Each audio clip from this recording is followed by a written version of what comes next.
what they said.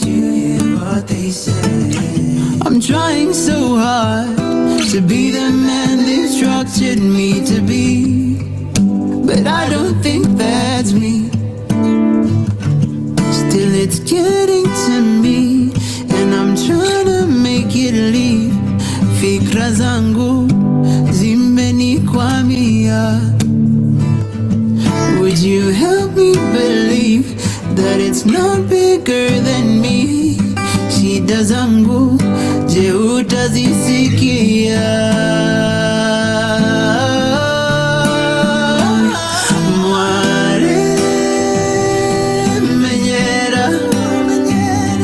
Even through my darkest days, tell me it'll be okay now.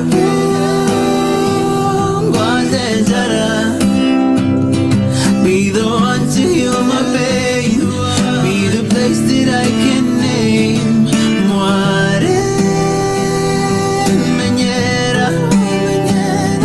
Even through my darkest days, tell me it'll be okay now. Be the one to heal my pain, be the place that I can name my safe space. My safe space.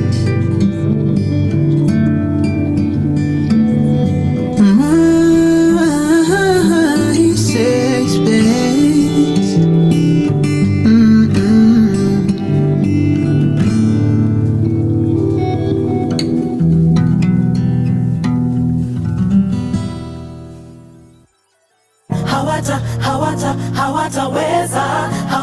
Hawataweza kukupenda, hawataweza. Some freshes on the beat. Mbona do you have to be this way? Unajitoa from all the promises we made. You wanna blow up all the loving that we gave. Listening to he said and the she said. Uongo za mjini zimenoga. Niamini na kupenda ni wewe tu. Wakusema watasema, usiku watalala. Hawataweza kukupenda vile ninavyokupenda. Amini hata dunia itashindwa na cha kusema. Na wakisema ni mapema kupenda tunavyopendana. Tutaishi kama Romeo na Julia kwa sinema. Baby achana na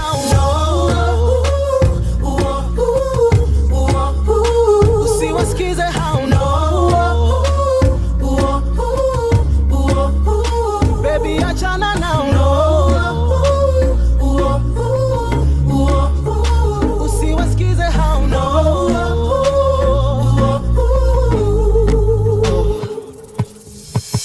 The city's full of haters, full of players. Wakutupiga sana, all they wanna break us. Usiwasikize hao, oh baby achana nao. Cause when we say ni forever, ni vow tunaweka. Mimi na wewe tu, let us go down in history. Niamini na kupenda ni wewe tu. Wakusema watasema, usiku watalala. Hawataweza kukupenda vile ninavyokupenda. Amini hata dunia itashindwa na cha kusema. Na wakisema ni mapema kupenda tunavyopendana. Tutaishi kama Romeo na Julia kwa sinema. baby achana nao.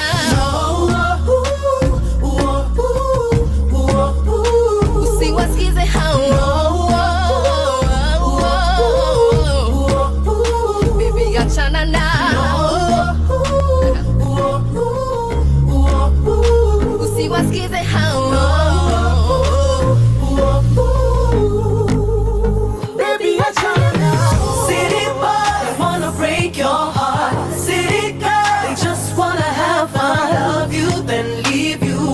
wakuache na maswali bila jibu. City boy, wanna break your heart. City girl, just wanna have fun. Love you, then leave you. Wakuache na maswali bila jibu. Yeah. City boy, wanna break your heart. City girl, just wanna have fun. Love you, then leave you. Wakuache na maswali bila jibu. City boy, wanna break your heart. City girl, just wanna have fun. Love you, then leave you. Wakuache na maswali bila jibu.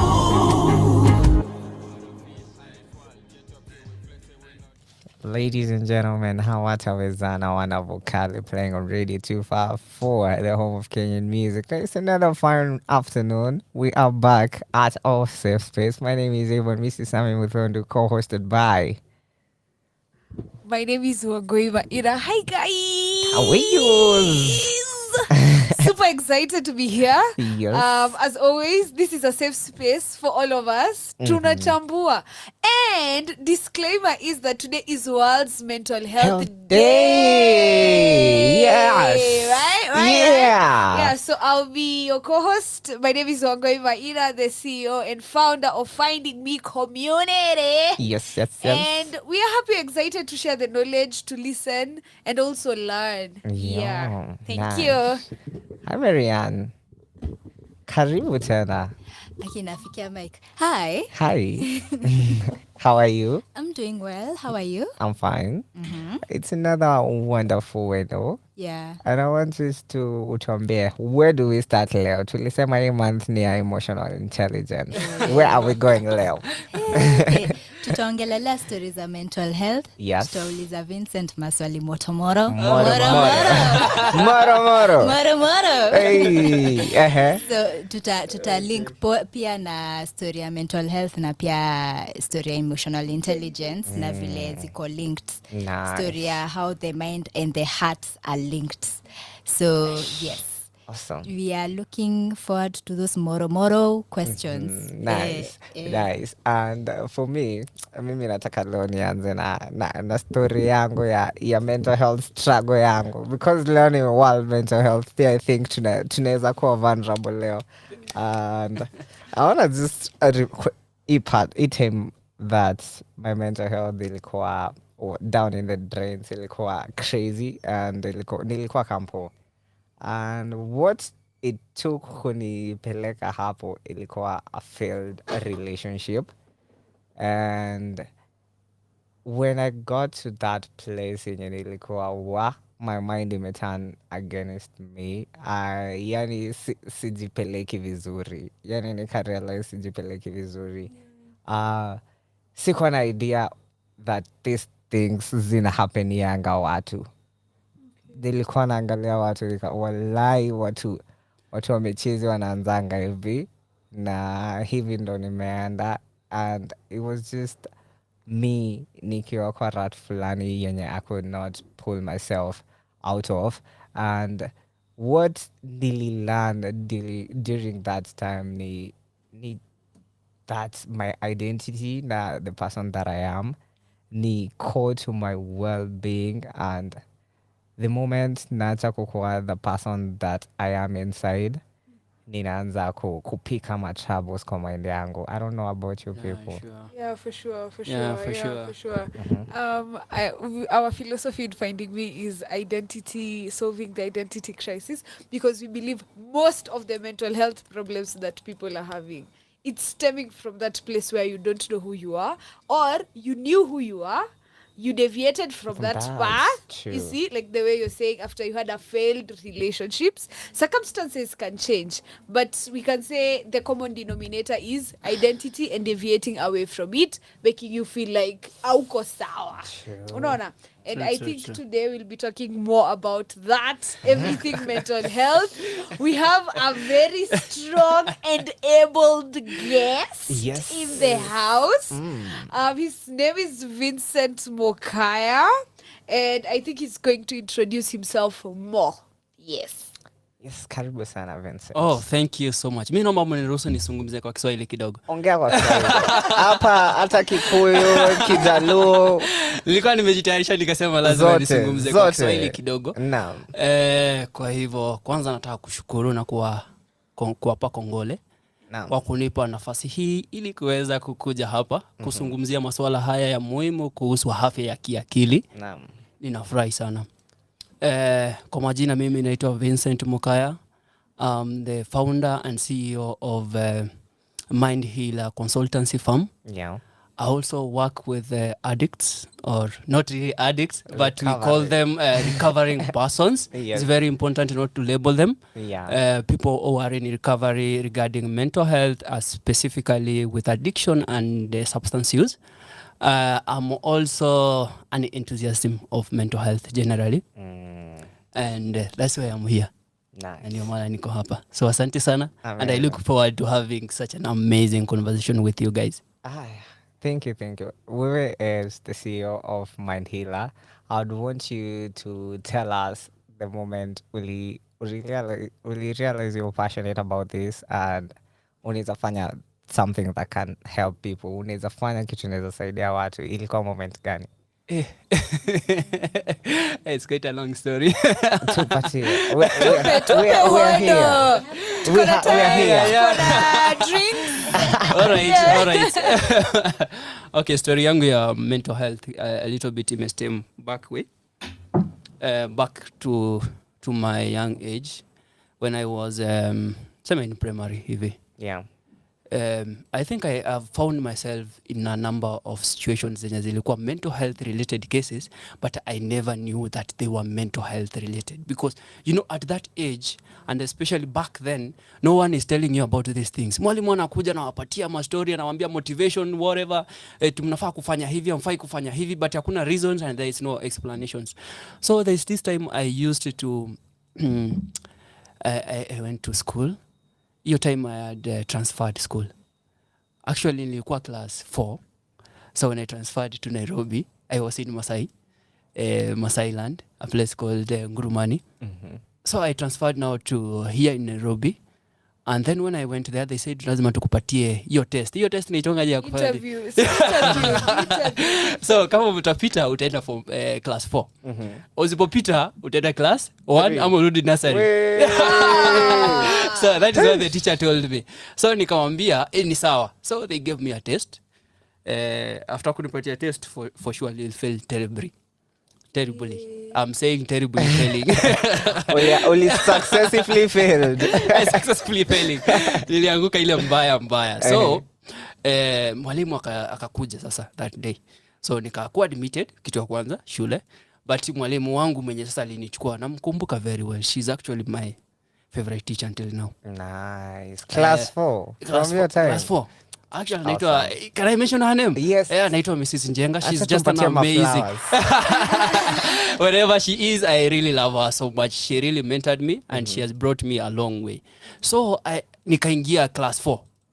But the following day, nikaambiwa nirudi class 1. So, umesikia nimefail terribly. Nikaambiwa nirudi class 1. So, kurudi class 1 ndio nilipata na Mrs. Njenga sasa. So ulirudi class 1 for real? Kutoka class 4 mpaka class 1. Wow. Atakane kudemotiwa sijasikia hiyo level. Class 3. And the former class. So kufikishwa class 1. Hiyo kitu ilikuwa fiti. Let me tell you. Haikuwa fiti. Nakwambia I cried for a whole week. Wow. A whole week. Every day naenda shule, it was a terrible day for me. It was a terrible day for me. So, Mrs. Njenga now called me in the office. Akaniambia Vincent. So, akaniambia Vincent, sasa tutafanya aje hata ulifail exam. Nikamwambia mwalimu surely hata kama nilifail exam, I'm not that bad. I'm not that bad literally. Unaona? So unajua bado ni mtoi, umeachwa shule, wazazi wameenda, no one cares about whatever that is happening. Uko shule. Mimi niko shule. And the worst thing at that particular moment, my mom and my dad walikuwa separate. Are you getting? Yeah. So hakuna mtu tarudi home uambie anything. ueleze anything or any stuff. So ni wewe na ni wewe peke yako. Umepeleka shule. Hiyo ndio the most important. Unajua at that particular time wazazi, ukiangalia a little bit wazazi wa kizama kidogo, bora wamekupeleka shule, hiyo imetosha. Eti mambo ya emotions, the emotional intelligence, the emotional thing kuelezea stuff. Wapi? Yani luxury. Yani luxury mbaya sana. So hakuna mtu ninge confine na yeye home. Hakuna mtu ningeambia situation napitia shule. Hakuna mtu mwenye ningeelezea hata mama nienda nimwambie mama najua nini at least kuja shule uambie mwalimu at least hata anipeleke hata kama class 2 ama class 3 or something like that. It was really a rough time, a hard time that particular moment. So nikaongea na mwalimu for almost 2 weeks hivi. I think wiki ya 3. Mwalimu akamwanga kunipeleka class 3. After 2 weeks. 2 weeks hivi. So for 2 weeks ulikuwa class 1? Yes. After 2 weeks hivi ndio mwalimu akaamua kunipeleka class 3. Bila hata principal kujua. I mean the head teacher. Are you seeing? So head teacher alikuwa anajua hata kama nimepeleka class 3. So nilipeleka class 3 nikaanzia my studies there. And it was really hard for me, for sure. There was a lot of I don't know. Unajua tukiwa toi sana sijui what happens. There's a lot of criticism.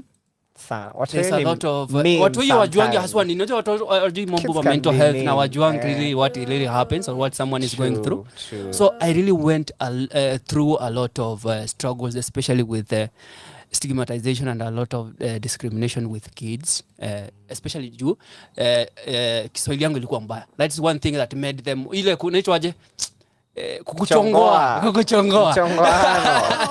So there was a lot of Kiswahili ilikuwa mbaya. The reason is why nilikuwa nimetoka Shagi, alafu tena nilikuwa nimeenda Masaini, and then you unajua sasa there is a lot of accent there.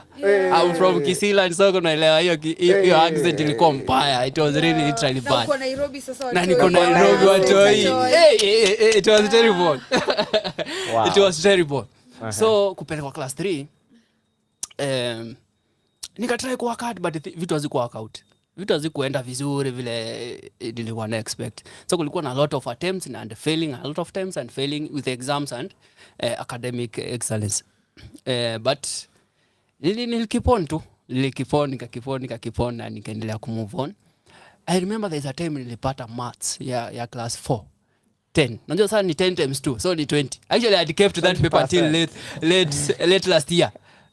Yeah. Late last year. So you can imagine 10 na zile za guesswork. It was really bad. A B C D. Yeah. A B C D. I'm telling you, ilikuwa mbaya.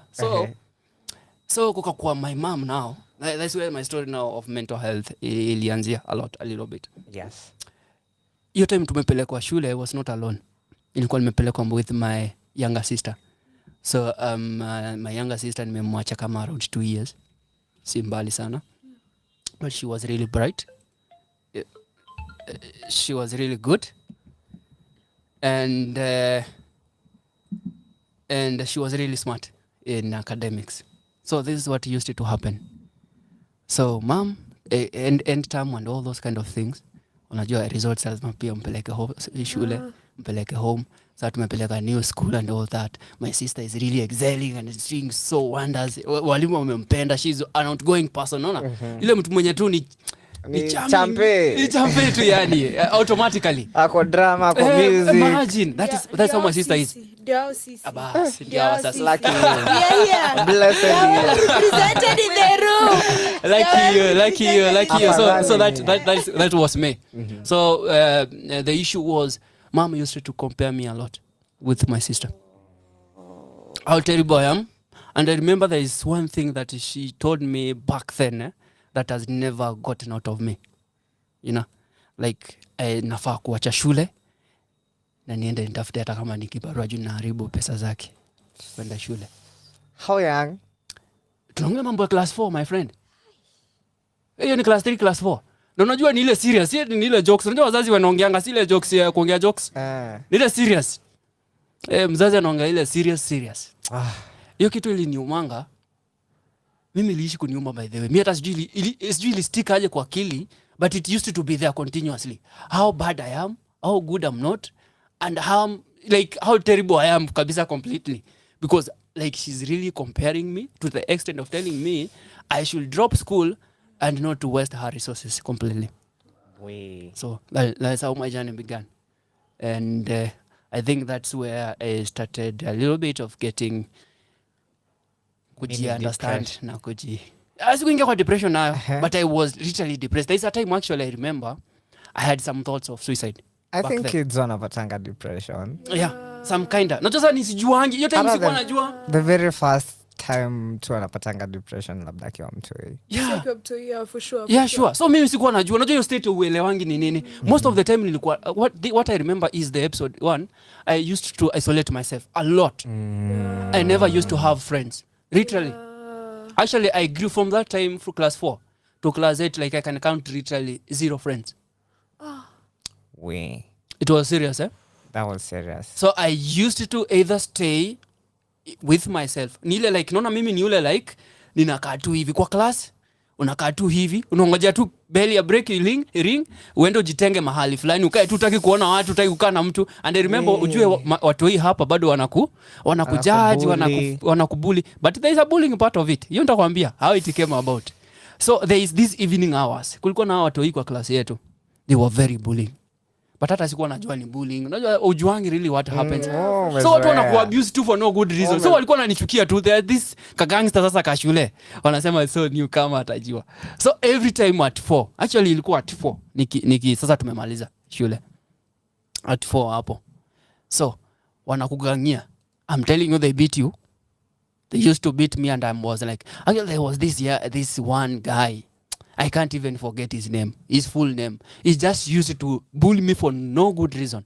I never understood why he used to do so. It was really bad. So bullying, especially naanza hapo kwa primary. So that's where a little bit I started now getting to understand about mental health. But sikuwa najua sikuwa naelewa that hii ni mental health aspect. Yeah. But now class 5 hapo, class 6 hapo, sasa ndio nilianza kuchangamuka kiasi. I think it was sababu mwalimu Mrs. Njenga. She called me. Most of the time she used to call me like Anita Vincent. Vincent, most of the time uko peke yako. Watu wengine wakienda like break, mimi nikikuja kwa class, unajua walimu wa high school like wa primary walikuwa na desk hapo. Okay, the school I used to. So wako wanaenda staff room. So desk zao tu zilikuwa hapo. Most of the time akimaliza class anaenda tu anakaa kwa desk yake and then stuff vitu kama hizo. So alikuwa ameanza ku notice every time bell or breaks or something like that lunch. I never used to go for lunch. I never used to go for breaks. I never used to play. I never used to have fun. I just used to read and just stay indoors for nothing. So now, because there's nothing I can do about it. Wow. Already remember when mjinga, what can you do? So you are trying to work yourself up. You are trying to netwaje? Una swim against the wave. And the good thing I believe is about my resilience. I don't know where it came from, but I never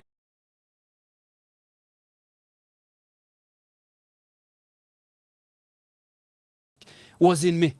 Let me say, but if I was to give up, if I was, kama kuna wale watu ambao wangeacha shule ku drop out shule, I think I would be one of them at that particular time, because it was really tough. It was very harsh from home, you know, all the way to school. Because sasa ilifika mahali, beli ya home ikifika, I have to like kukimbia.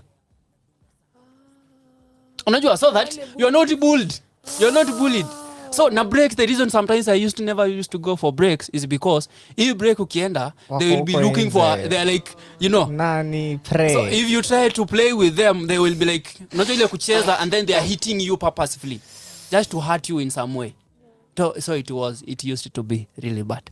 Wow. Mimi, I'd want you to tell us how important mtoi akidevelop, how important it is akuwe na safe, secure environment, na how good it is for mental health yake. Oh yeah, sure. It is very, very, very important. Actually, the time, to respond to that question, the time when I started feeling safe, the time when I started feeling like I'm in a good space, is when this teacher took me. She took me like a son to him. So what he did, he called me. He tried to get to understand what the problem was. You know, understanding. Trying to really what is this Vincent uliletwa juzi, nimekupeleka class 3 na bado sikuelewi, unajitenga nini. And then hizi vitu zote zinafanyika like unajua sasa uripoti hakuna mtu anaambia bado shule. Unaona? Uweze enda kuambia mwalimu, uweze enda kuambia principal, headmaster or headmistress. I think she was a headmistress. She was really good. Uweze ambia anything, but once I identify something is weird with me or something is off, taniseme hivyo. Something is off with me. She called me a particular time. Akaanza kuniongelesha, kaniambia Vincent, naona ni kama uko sawa.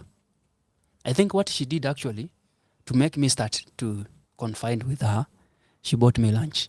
Actually, she gave me her lunch. She gave me her lunch. That's how I started feeling safe. I started feeling like someone is seeing me. Cares. Someone cares.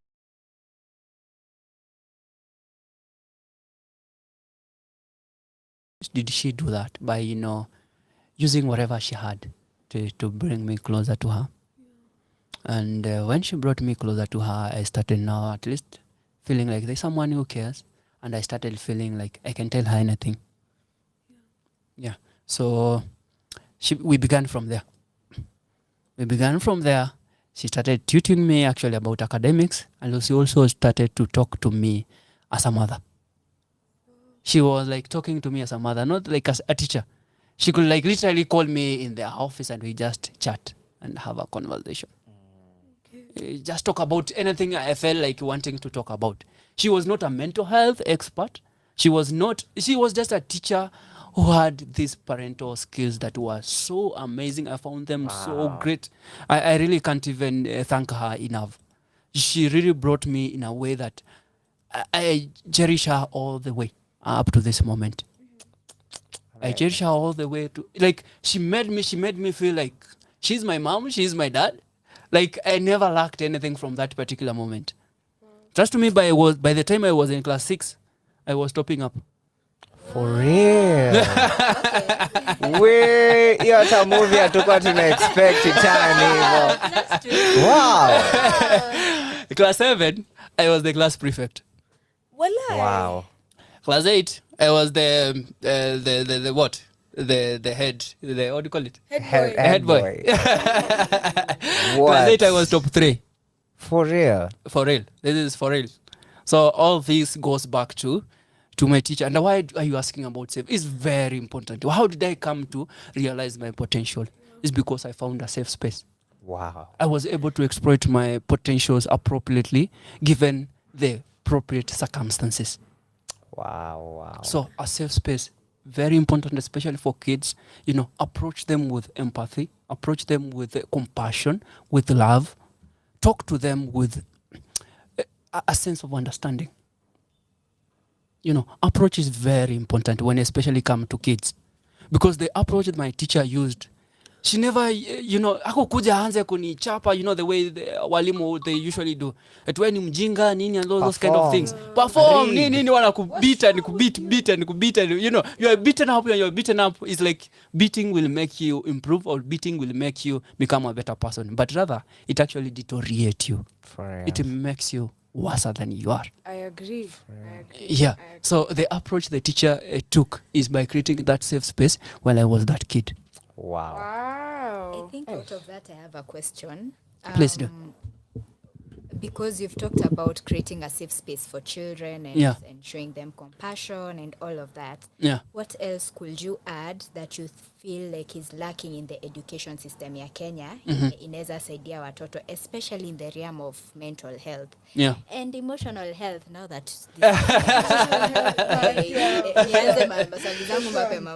Okay, thank you, Marianne. That's quite a good question. But mimi naweza sema in simple words, for education system yetu ya Kenya kidogo imetufeli. As much as wanajaribu kusema bado mental health iko in the system, it is not still there. It's a little bit lacking. Shallow. It's very shallow. And whenever it is done, because I remember there's a time when I was in high school when we used to have these issues, mental health issues, I used to be referred to as CRE teacher. See you patron na patronize. Hiyo ndo requirement. That is the person I used to be like told huyo ndio mwenye anaweza kusaidia kabisa. So I think what they can do for the school system, maybe they can take more seriousness when it comes to implementing about mental health programs for the kids. They can also maybe, look for expertise.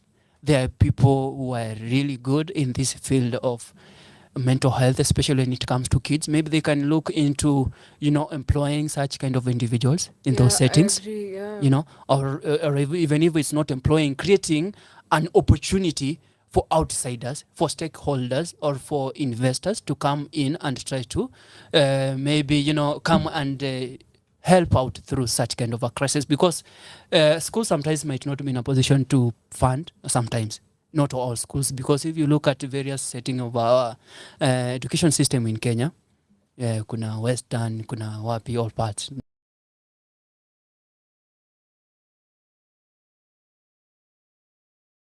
Holders, they are well wishers, they are mental health experts and enthusiasm. Here I am one of them, and we are ready to offer these kinds of services because we have quite a glimpse of what it takes to be in such a situation, especially for kids. I agree.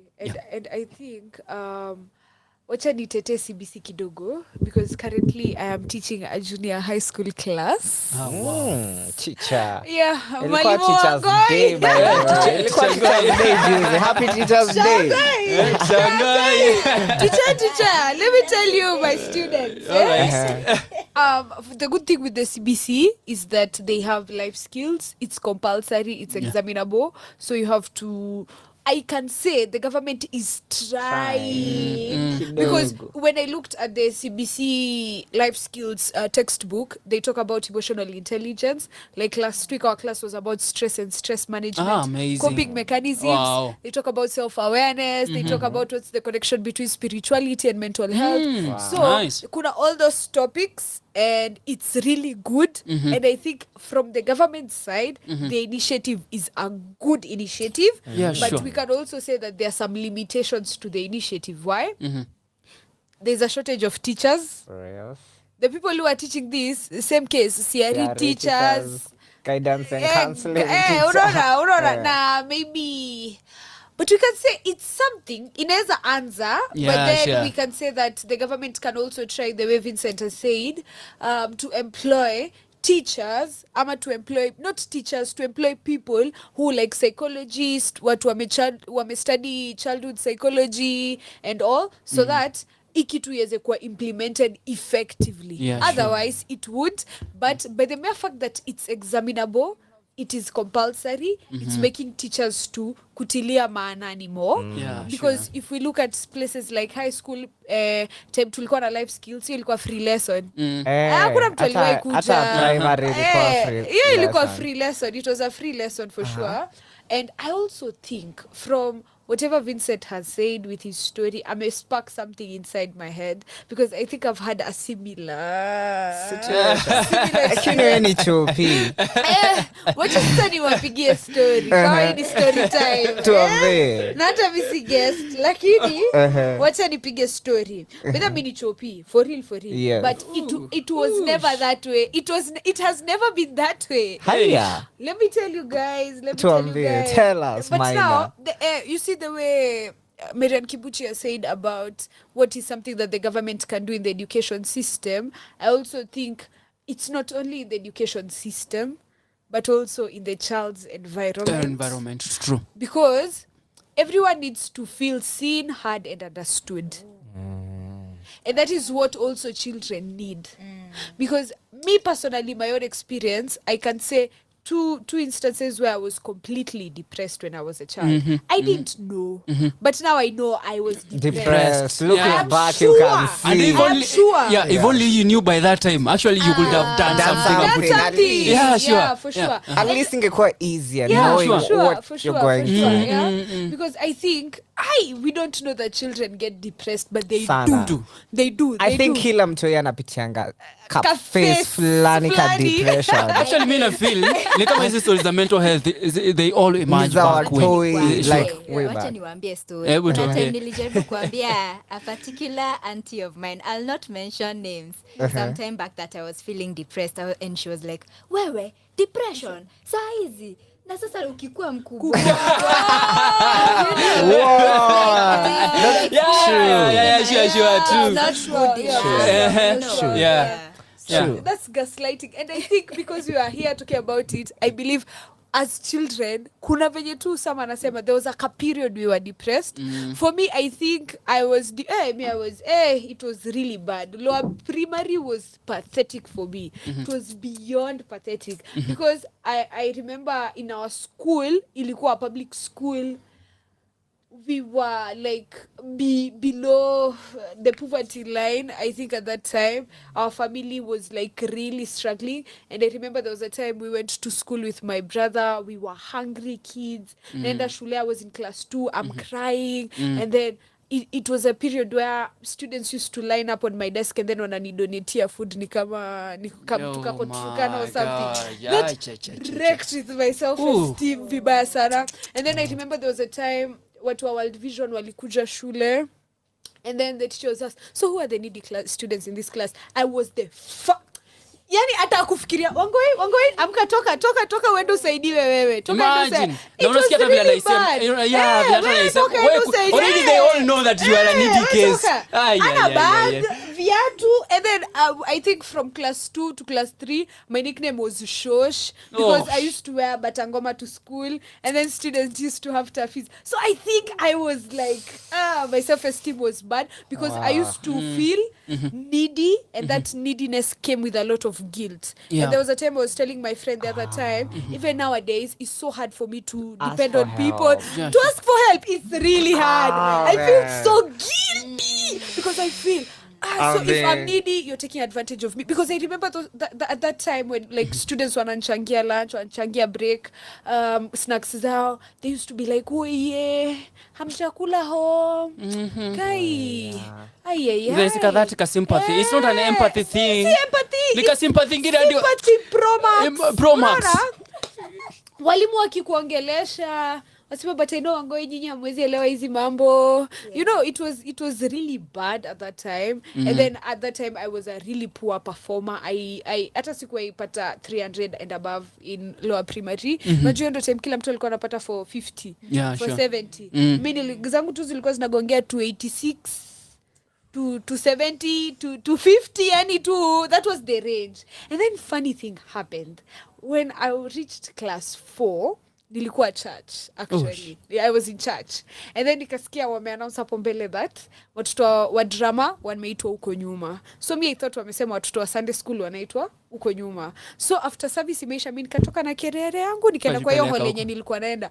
Kuingia hivi napata people are in a circle, and then wanasema lines. So it was a script. Presbyterian churches used to have these drama competitions. So nikaingia, so director akakuwa like nani, so akaniita uchokozi tu yani. Akasema we come, what's your name? My name is akasema okay, take soma hii line. At that time there was a script ilikuwa inaitwa Malkia. So the first lines ilikuwa za Malkia. So Malkia was a queen. So I can even remember the line. I was saying, welcome my people, welcome to my kingdom, I am Malkia. And then I used to walk on stage in a certain way. So after nimesema, kila mtu akashtuka. Wako like, hey, who is nani? Who is this? Umekuwa wapi? Nikaambiwa shika script, enda stage. First day nishakuwa scripted, nimekuwa the main character. Nice. First competition nikakuwa best actress. Second competition best actress. Funny thing, for the first time in my life I felt I mattered. I felt that sikupata attention kwa sababu ya mashida, but because I was good at there is something you had that made you feel exactly. Sure. Wow. Funny thing, at the same time niliingia drama, and then I started being the main person in the play. I started becoming the best actress. At the same time I started performing well in school. Wow. form class 4 by the time tulikuwa tuna reach third term nilikuwa nawadiwa number 1 stream mzima number 1 423. Ish. I'm the best in everything, the best in When wale kwa mnachaziwa Kiswahili squad but achana Kiswahili. Best in English, best in science. Kiswahili niachie. Kiswahili tumeachia Mukoya. So you find after I felt seen, I felt heard, and I felt understood, automatically it translate in my so I can say there's a safe space that was kind of created. Yeah, a safe space. For sure. Wow. Yeah. I can mention one more thing. Yeah. I think it's the issue of authenticity. This is usually like my words. Like I just flow with it because there's so much. The issue about authenticity. I think from both of your stories, I think for us as children, as we are growing up, as long as there's that safety, then your real self can come out. And you can play, you can be your true self, you can be appreciated for doing your thing, and then you just flourish. Yeah. So I think a lot of the issues that children are also having, it's also about, now that you are talking about it, I was listening to Dr. Gabor Mate in the morning. And I was listening to this video, he was talking about authenticity. And it's just so much how like right now, even when you're talking about the issues of mental health, like if you can go down to like the root issue, you can see it goes back to home. Yeah, and the traumatic experiences that we experienced when we were children. And sometimes we as adults, we kind of cultivate another personality that is not true to us, so that a coping, so that you can be accepted by the community, you can be accepted by people. But as long as you're not your authentic self, if you decide to become your authentic self, then people are going to leave you. So like there's that part of authenticity, and I think even as we are talking, we're having this conversation about mental health, we need to go back and encourage people to intentionally be themselves. And the funny thing that I realized is that when we are telling people, be yourself, they don't know what that looks like. Or what it means, actually. Or what it means. People don't. I've come to realize that people don't know what that means.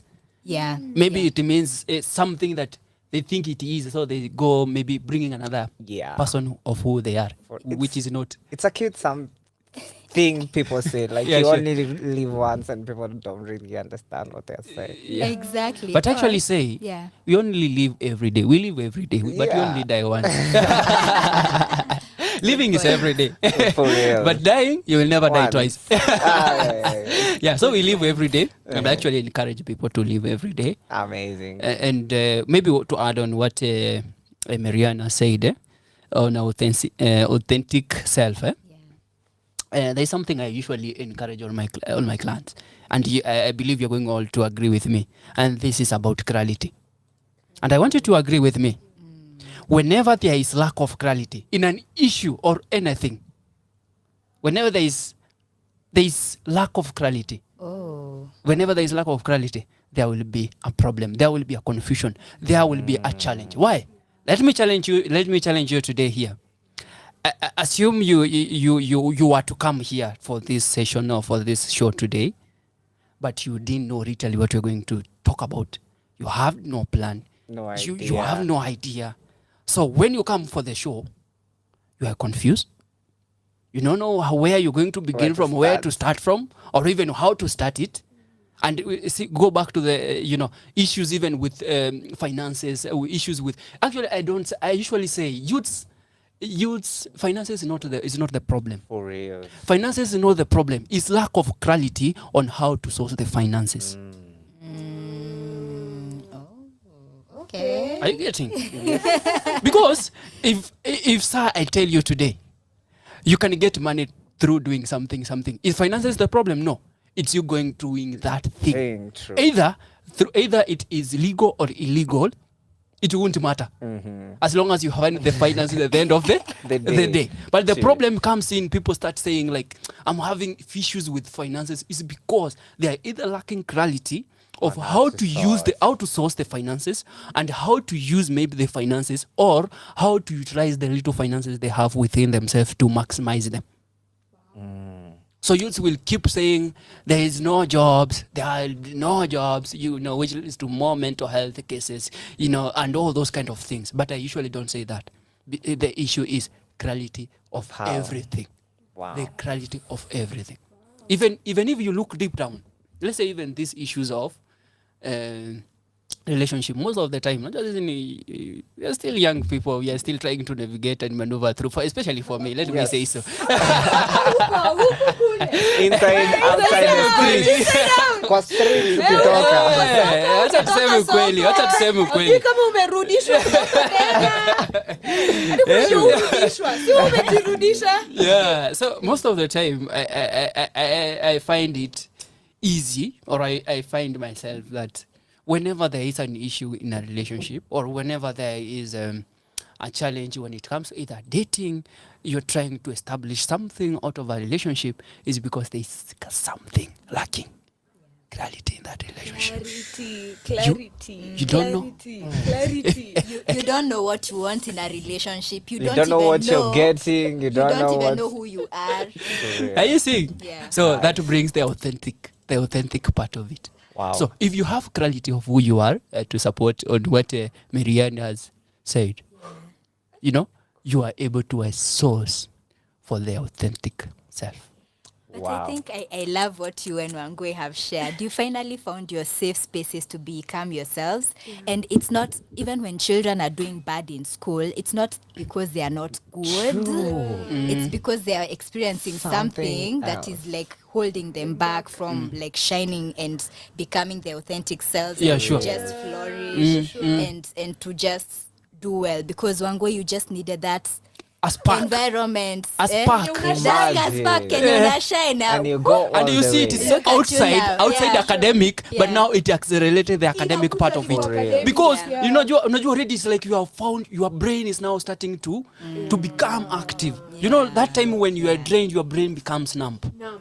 You are not able to process information. You're not able to organize. You're not able to digest. You're not able to organize and retrieve the information at the end of the day. That's what happens when it comes to mental health.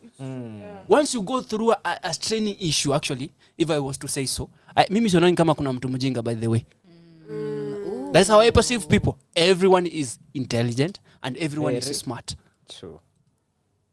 If you go deep down to understanding and analyzing behavior and understanding, human beings, you will come to realize that human beings are really actually meant to be great beings.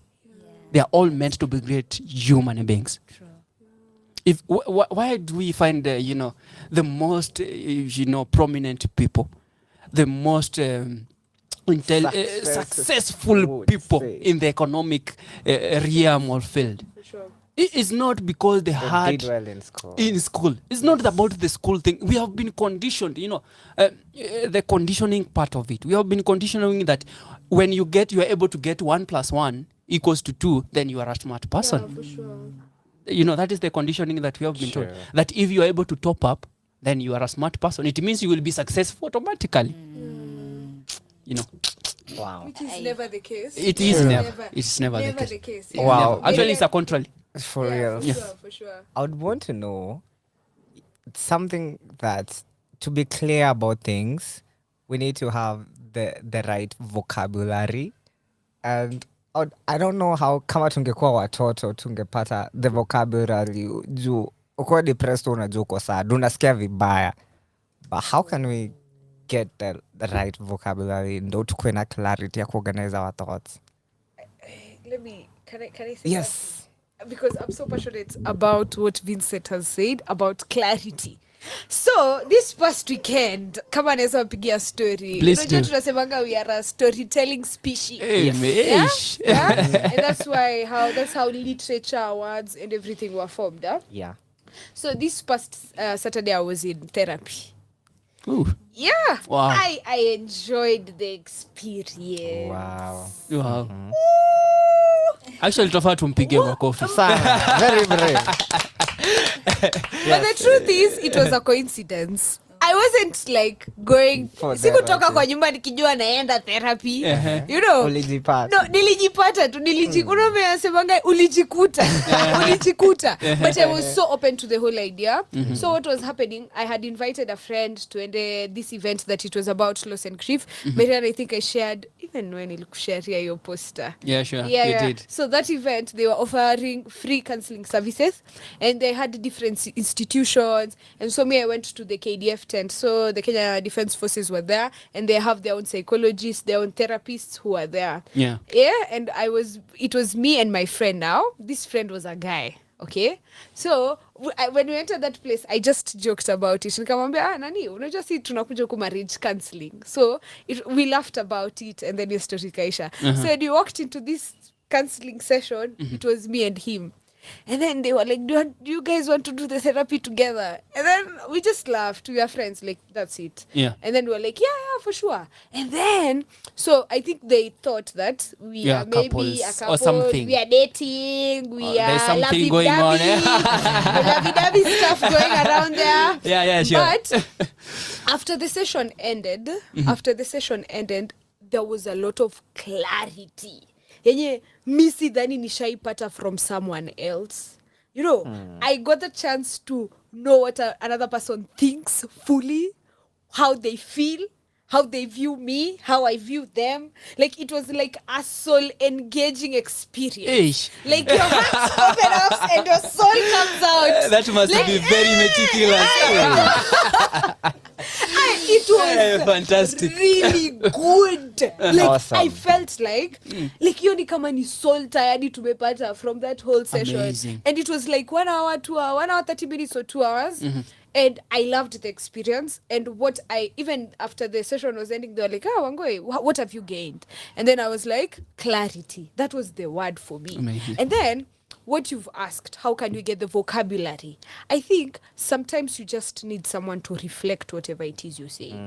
And you know, good psychologists, they'll ask you time and time again, is this what you're saying? I feel from whatever you've told me that this and this and this is what you're feeling, and this is what is causing you to behave in this and this way. Is that true? And then Vincent will say, no, this part is wrong, this part is true, but this one I agree. And then ana restructure sentence tena. Na tena. Hadi inafika point where ni kama anakusaidia kutengeneza hiyo vocabulary for yourself. Nice. And then you're able to gain that clarity. And after that I was like, anytime ile time tengia kwa relationship, therapy will be a must for that relationship. Like a must for that relationship, because the clarity you gain for yourself from this other person, it was top notch. And I think one of the ways for us to gain clarity for our relationships, from our colleagues, from our children, I think therapy can be a good way. If you get a really good psychologist, sijui kama ni venye hao walikuwa military or something. I'm not sure kama wamezoea kudeal na to traumatize or something. I don't know. No, they're good psychologists. Yeah. And they are quacks. That is automatically there. It's like, you know, when it comes to business, they are like always genuine businesses, and there are those businesses that comes to for sure vandalize and quacks too. For sure. Yeah, sure. For sure. So I can say one way to gain the vocabulary, one way to gain clarity, trust me, it's therapy. Amazing. watu ende therapy. I can't agree more. Go to therapy. And you know, funny thing, people say therapy is expensive, right? It's true, private it is. But Vincent even informed me that in every Huduma center in Kenya, you will find a counseling psychologist. Amazing. For free. For free. Hey. You just walk in and you ask, I want to see a counselor, and they will direct you to the department or counseling office. Wallahi. Huduma Center Kenya, imagine. For free. Even me, when I got there the first time, I was literally shocked that there is a counseling session. And how did I get to know? It was a friend. Alikuwa ameniinvite and anambia, Vincent, come visit me. So I wondered, now unafanya nini Huduma Center surely? Yeah. So unafanya nini Huduma Center? Okay. So I told her, then I'll come. So I just visited her. And imagine I was like, Aya, surely. She's called Marianne. Hey,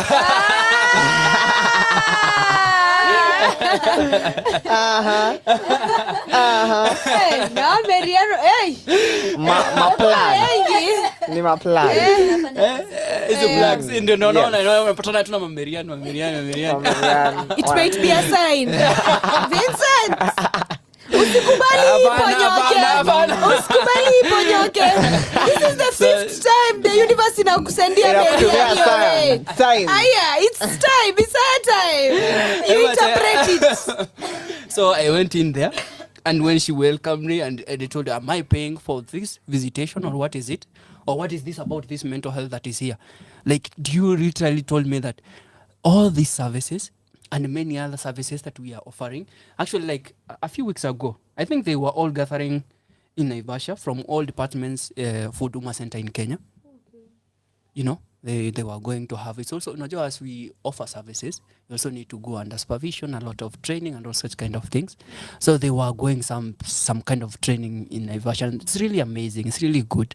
So please, watu waende Huduma Center wapatiwe therapy ya free. Ukiona ni expensive sana kukuja kwa Vincent, please. Ukiona ni expensive sana kwenda kwa Marian, government imeamua kukama in a very big way to help the youths, to help the youngsters. Kama wewe ni mzazi uko pale hivyo unatusikiza, peleka mtoi Huduma Center, keti tu hapo hudumiwe, like the way unaenda kuchukua ID yako, the way unaenda kuchukua transport license and whatever those kind of things, you know, just go take also some therapy there. Nice. Awesome. Yeah. Nataka tuende music break moja. Alright. Okay. And then we'll be back. I want to play a song by Vijana Barubaru inaitwa Ipo Siku.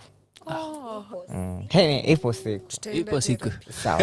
Ipo siku. Hiyo siku ikikuja tutaenda. Let's get it. True private it is, but Vincent even informed me that in every true private it is, but Vincent even informed me that in every true private it is, but Vincent. Toto nimeweka kwa moyo, haiwezi didimia, baridi hunipiga kwa soko, angalau nipate mia, siku nitarudi kwa udongo, hakuna deni nitawachia.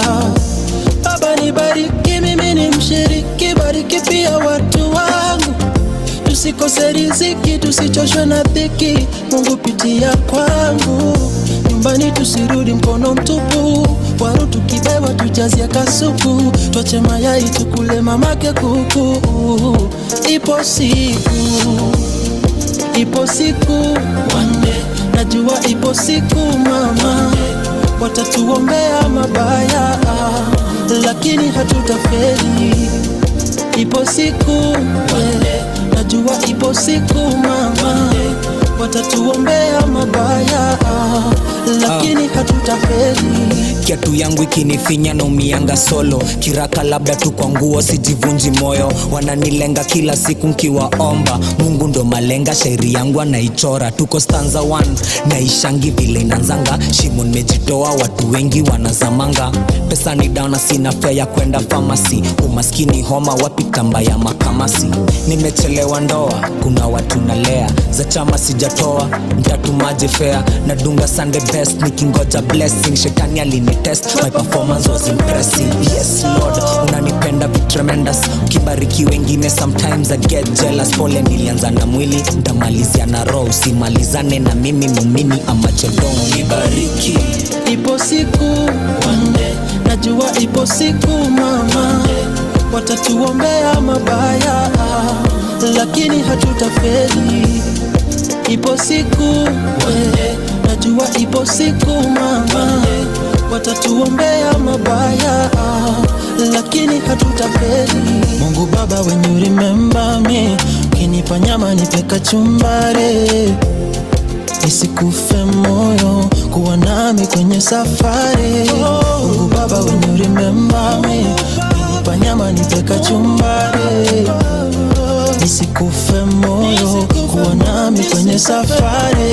Yes Lord, unanipenda tremendous, sometimes I get jealous, pole nilianza na mwili nitamalizia na roho. Ipo siku yoyo, ipo siku one day, najua ipo siku mama, watatuombea mabaya, lakini hatutafeli. Ipo siku one day, najua ipo siku mama, watatuombea mabaya, lakini hatutafeli. Hatutafeli. Ipo siku Ipo siku vijana barubaru playing on Radio 25 for the home of Kenyan music. 37 minutes past 3 p.m. Yani masaa zinasonganga. When you're doing something wanna enjoy, zinaendanga hivo. And I want us to ingia to the next segment ya hii. Juu tumeanza na story, tumeanza kushare experiences.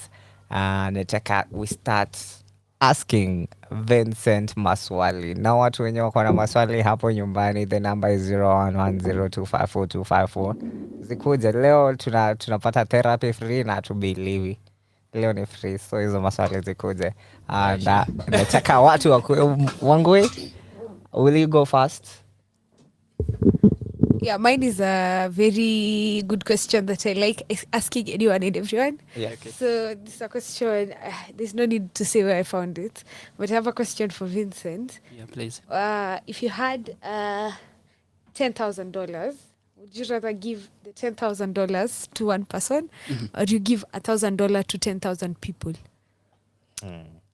That's quite Not overthink. Either two venye iko. Ni Not A ama overthink. B? I will go with B. Or giving 10,000 people $1,000 each. Yes. Okay, thank you. Mimi na wewe same. Same. only two Marianne, people. wacha tusikie Marianne atasema gani. Okay, sasa now you're engaging my philosophical whatever. Side, yes. Perhaps find one person who will give those 10,000 people that cash. Like make sure that it's a worthy cause that I am investing in. So one person. One person, yeah. Same WhatsApp Very group good. with Marianne Kibuchi. Yes. I'd rather give $10,000 to one person. So that question. Nyinyi. What? No. Quick maths. Yeah.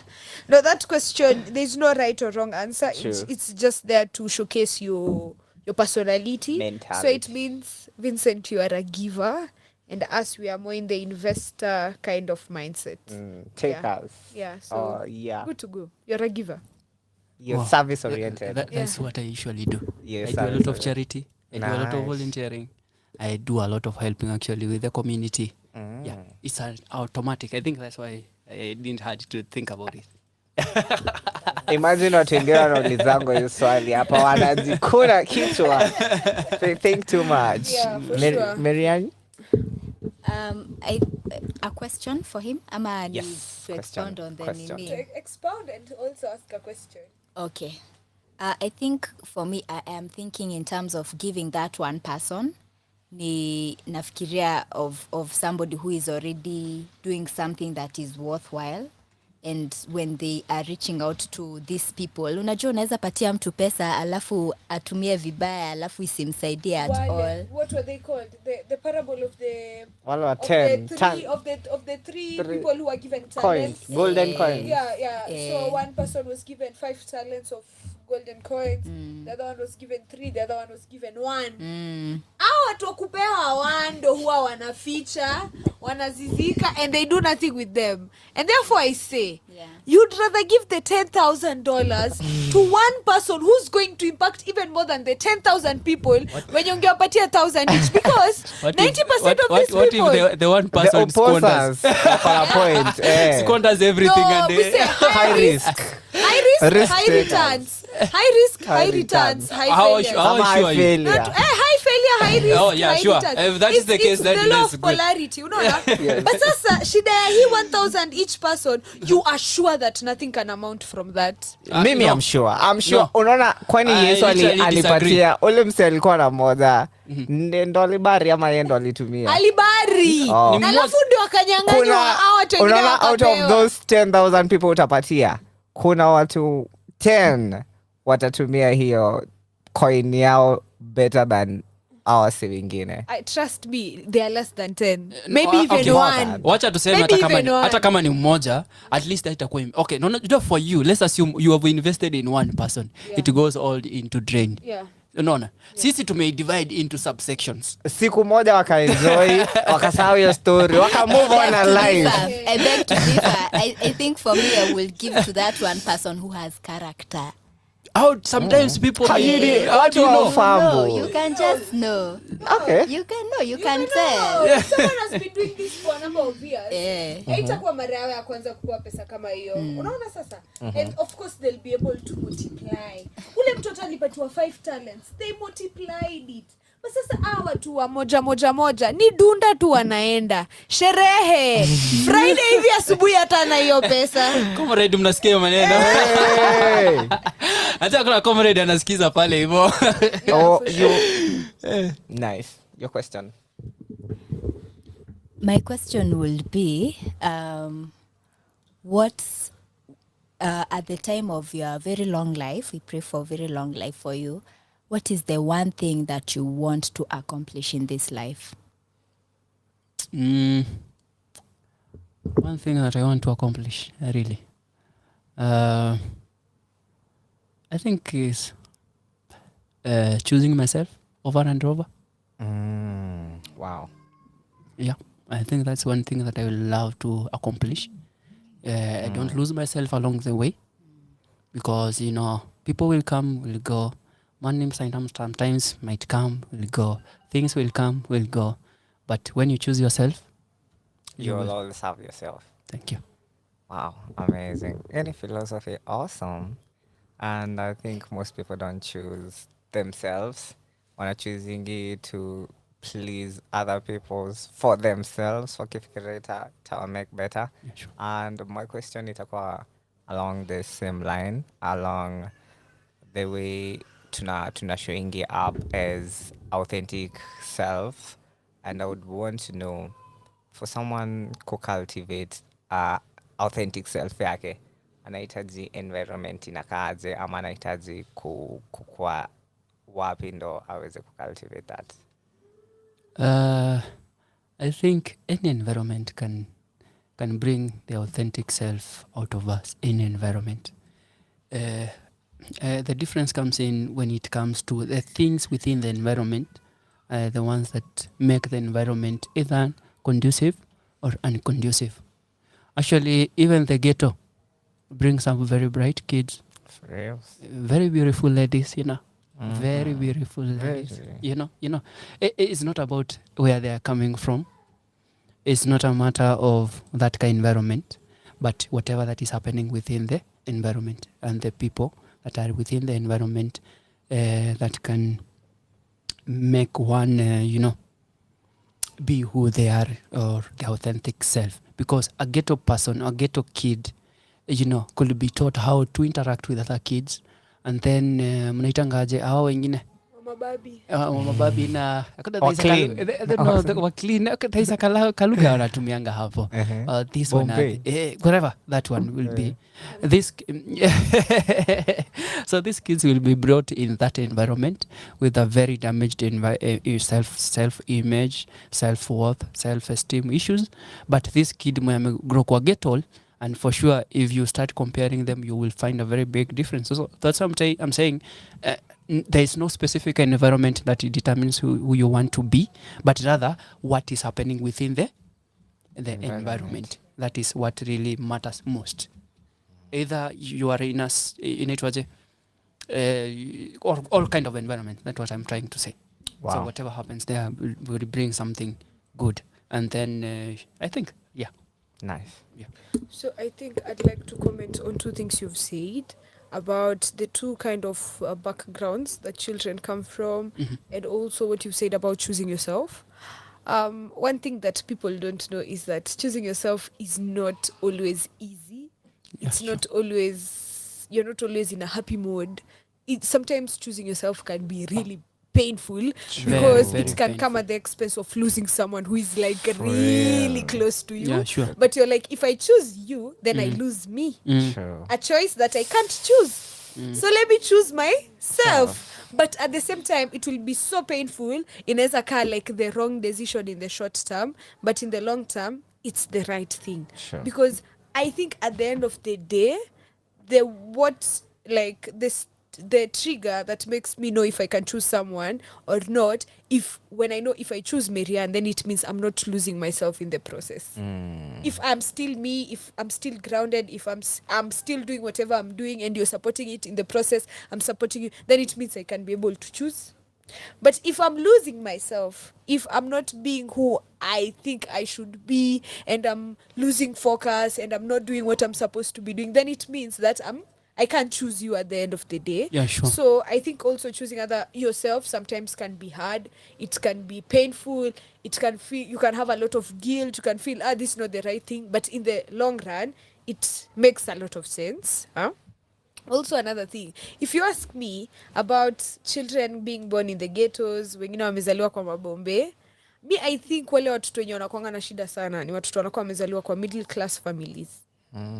I think that's the worst thing that can happen to someone. I totally agree. Yeah, that's the worst thing that can happen to someone. I didn't even mention it. That's the worst thing that can happen. I've meditated on it for quite some time. Tell me why. You know, people who come from a middle class background, where you guys were not rich, you had everything you needed. You are comfortable. That's the word. You are children. Me adi mabeshte wangu wenye najua hawaja experience any kind of adversity. They come with a certain level of comfort. Alafu, you know, their parents are not enlightened enough so that they become rich.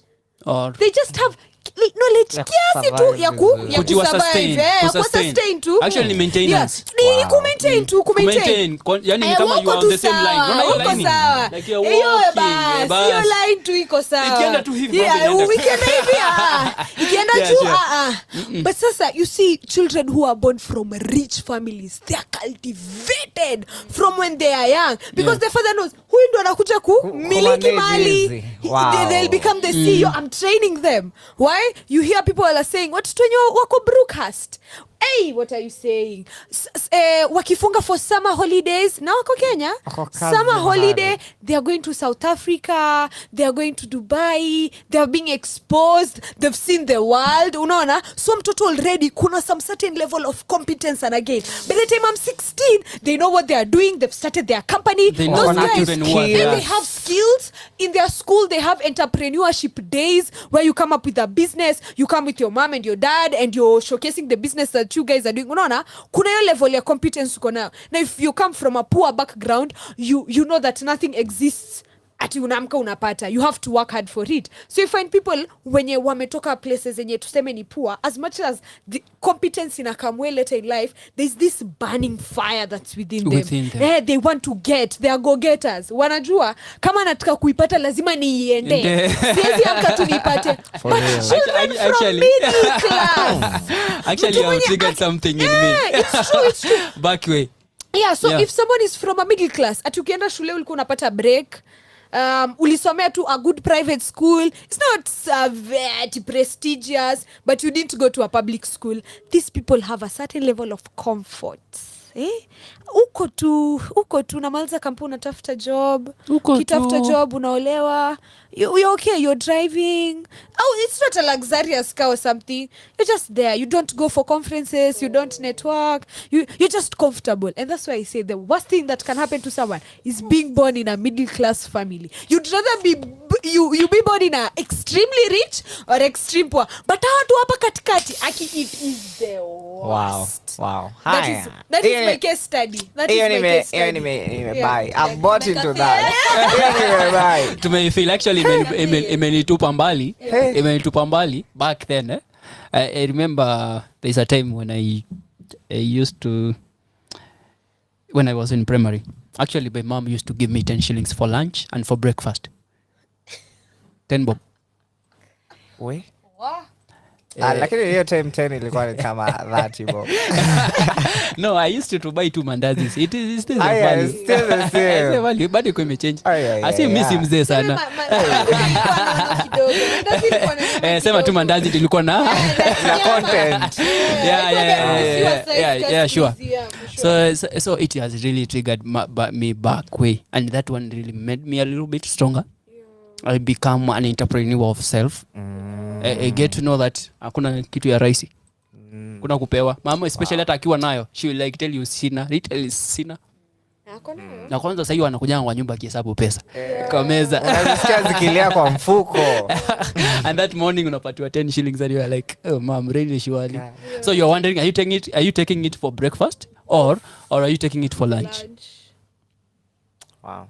That one played me a very big trick. Actually, we started playing some trick with my sister. So we used like, I stuff one day, I give the 10. No, what I used to do, I stuff one day. So if I have 10 bob, and my sister has been given 10 bob. So we were two. Unakumbuka tulienda primary tukiwa with my sister. Yeah. My sister was just a cool person. As much as I was compared to her, she was just cool. So I used now, this is what we started doing. So because 10 bob is really small and we couldn't like do anything with it. So like you are saying, maybe as you can take 2 mandazis along the road or wherever there was a cafeteria kwa shule.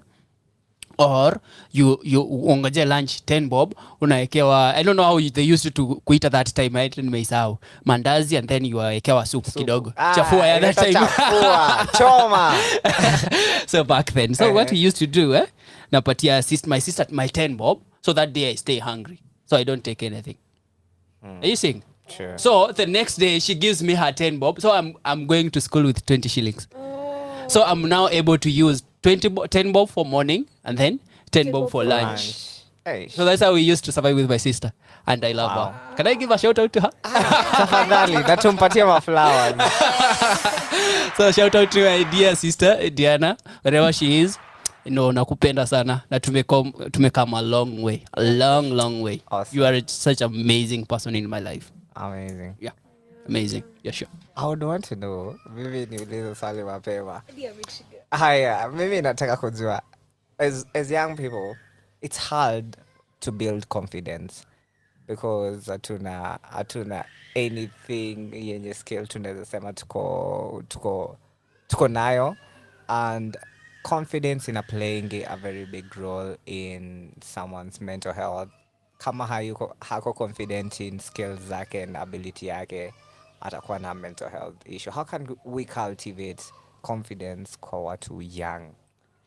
Oh, wow, that's a good question. Maybe you can ask me how I build my confidence. Tuambie yako. Hey. Tupe mwa Kenya. Tupe. Because for me,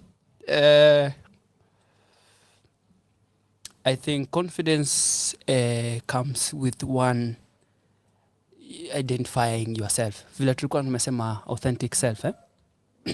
So I began when I start, when I was going through all those kind of things. I start knowing myself. I start knowing where I am. Are you seeing where I am?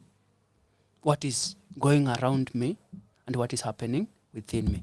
Because I knew if I go home that day, things are not going to be as easy as usual.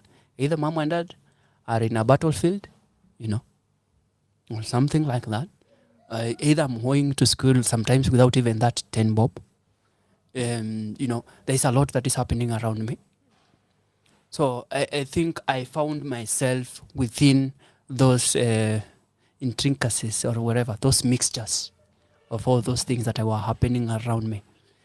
And I say that is one. So identifying yourself and knowing what is happening within your environment, that's one way of able to build your confidence. Another thing I think is, it's quite a tough question. I think believing in yourself. Self-efficacy. Kitu muhimu sana. Actually, what is self-efficacy? Efficacy tunasemanga self-efficacy ni ile hali ya kujiamini that unaweza kufanya kitu chochote. Hata kama huna uwezo, unasema I want to be a billionaire, I want to drive the latest Mercedes-Benz version. That's right. Are you getting it? But you don't have even nothing. You have literally nothing to propel you towards that thing. Are you seeing? Yeah. But you are putting yourself in that position. You are thinking thought pattern is like you are driving that Mercedes-Benz. Are you getting it? You're there. You are there. Mpaka unaangalia kaosh, unaenda kuangalia ni pesa ngapi. Mnalipishangaje Mercedes-Benz. Yeah. Una get? So kujiamini, I think yo kujiamini like unaweza kufanya kitu fulani. Anything, it could be anything. Like most of the time I don't know what really happens. I do a lot of interviews with especially university students. I don't know what happens there. Wanaendanga wanapati sana ama wanajisahau or what happens when it comes to work, job work. I mean job place. Uliza mwenye Wait, kwa hapa.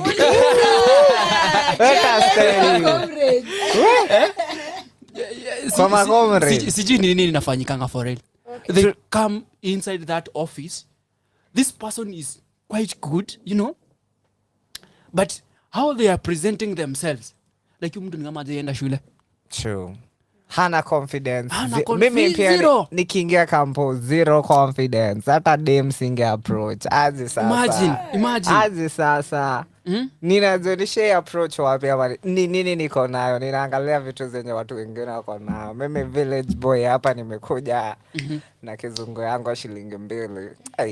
Hey, she was hard. True. Yeah, so I think that is very important. I also think how to build self-confidence. Ni vizuri have positive self-talk. Positive self-talk, you know. Like how you evaluate yourself. Amazing. How you see yourself as a person. How do I see Wangoi, how do you see yourself, you know, as a person? That is, it's a rhetorical question, you know. Usijibu.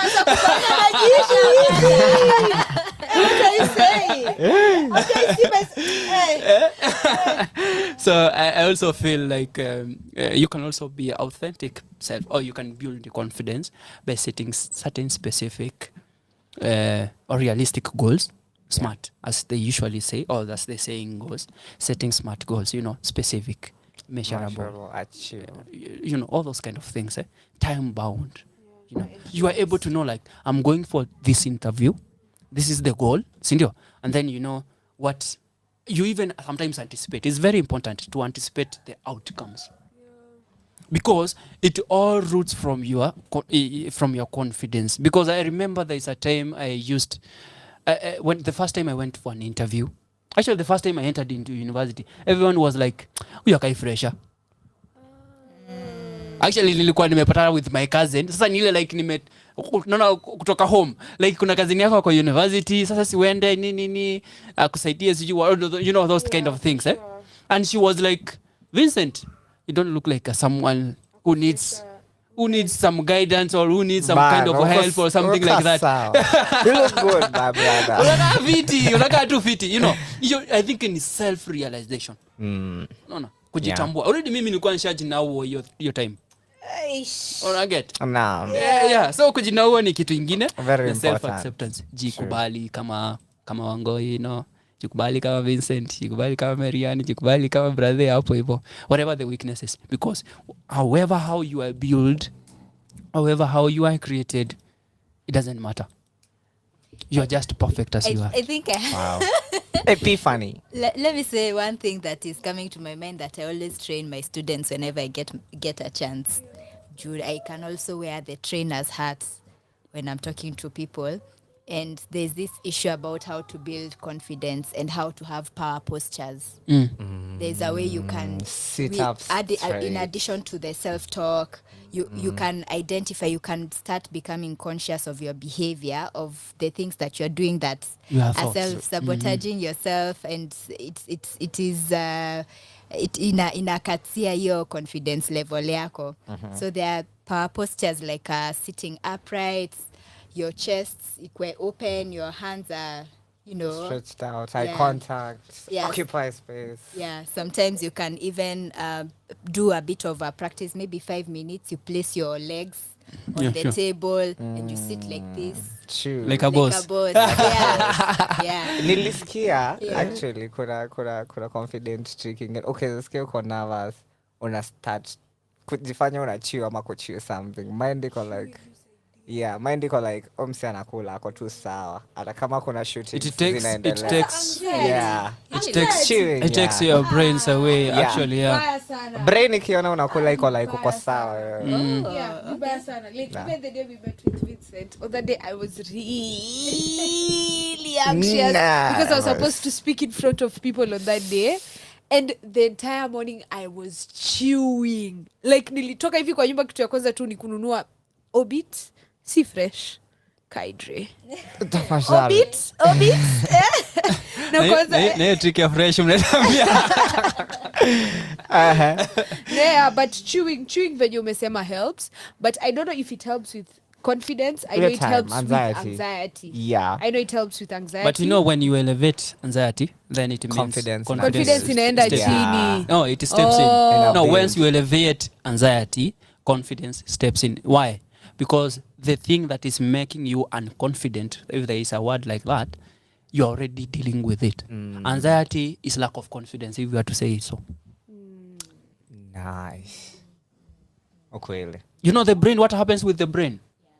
The brain is like anxious. What is anxiety? It is being anxious. You are not Predicting answers, predicting Are you ways. getting? Yeah. Okay. Yeah, for Are you sure. getting? So for sure. whenever you deal with the anxious mind, Yeah. whenever you deal with the anxiety part of Yeah, it, for sure. then confidence automatically. The brain is like you are building muscles on the brain. Yeah, for sure. Ya Are you getting? kuhandle. Yeah, Nice. to handle. So it becomes stronger. Nice. I agree. And talking about muscles, I was meditating on that concept. I meditate most of the time on different concepts about the muscle. But at that time, I wasn't meditating on confidence. I was meditating on discipline.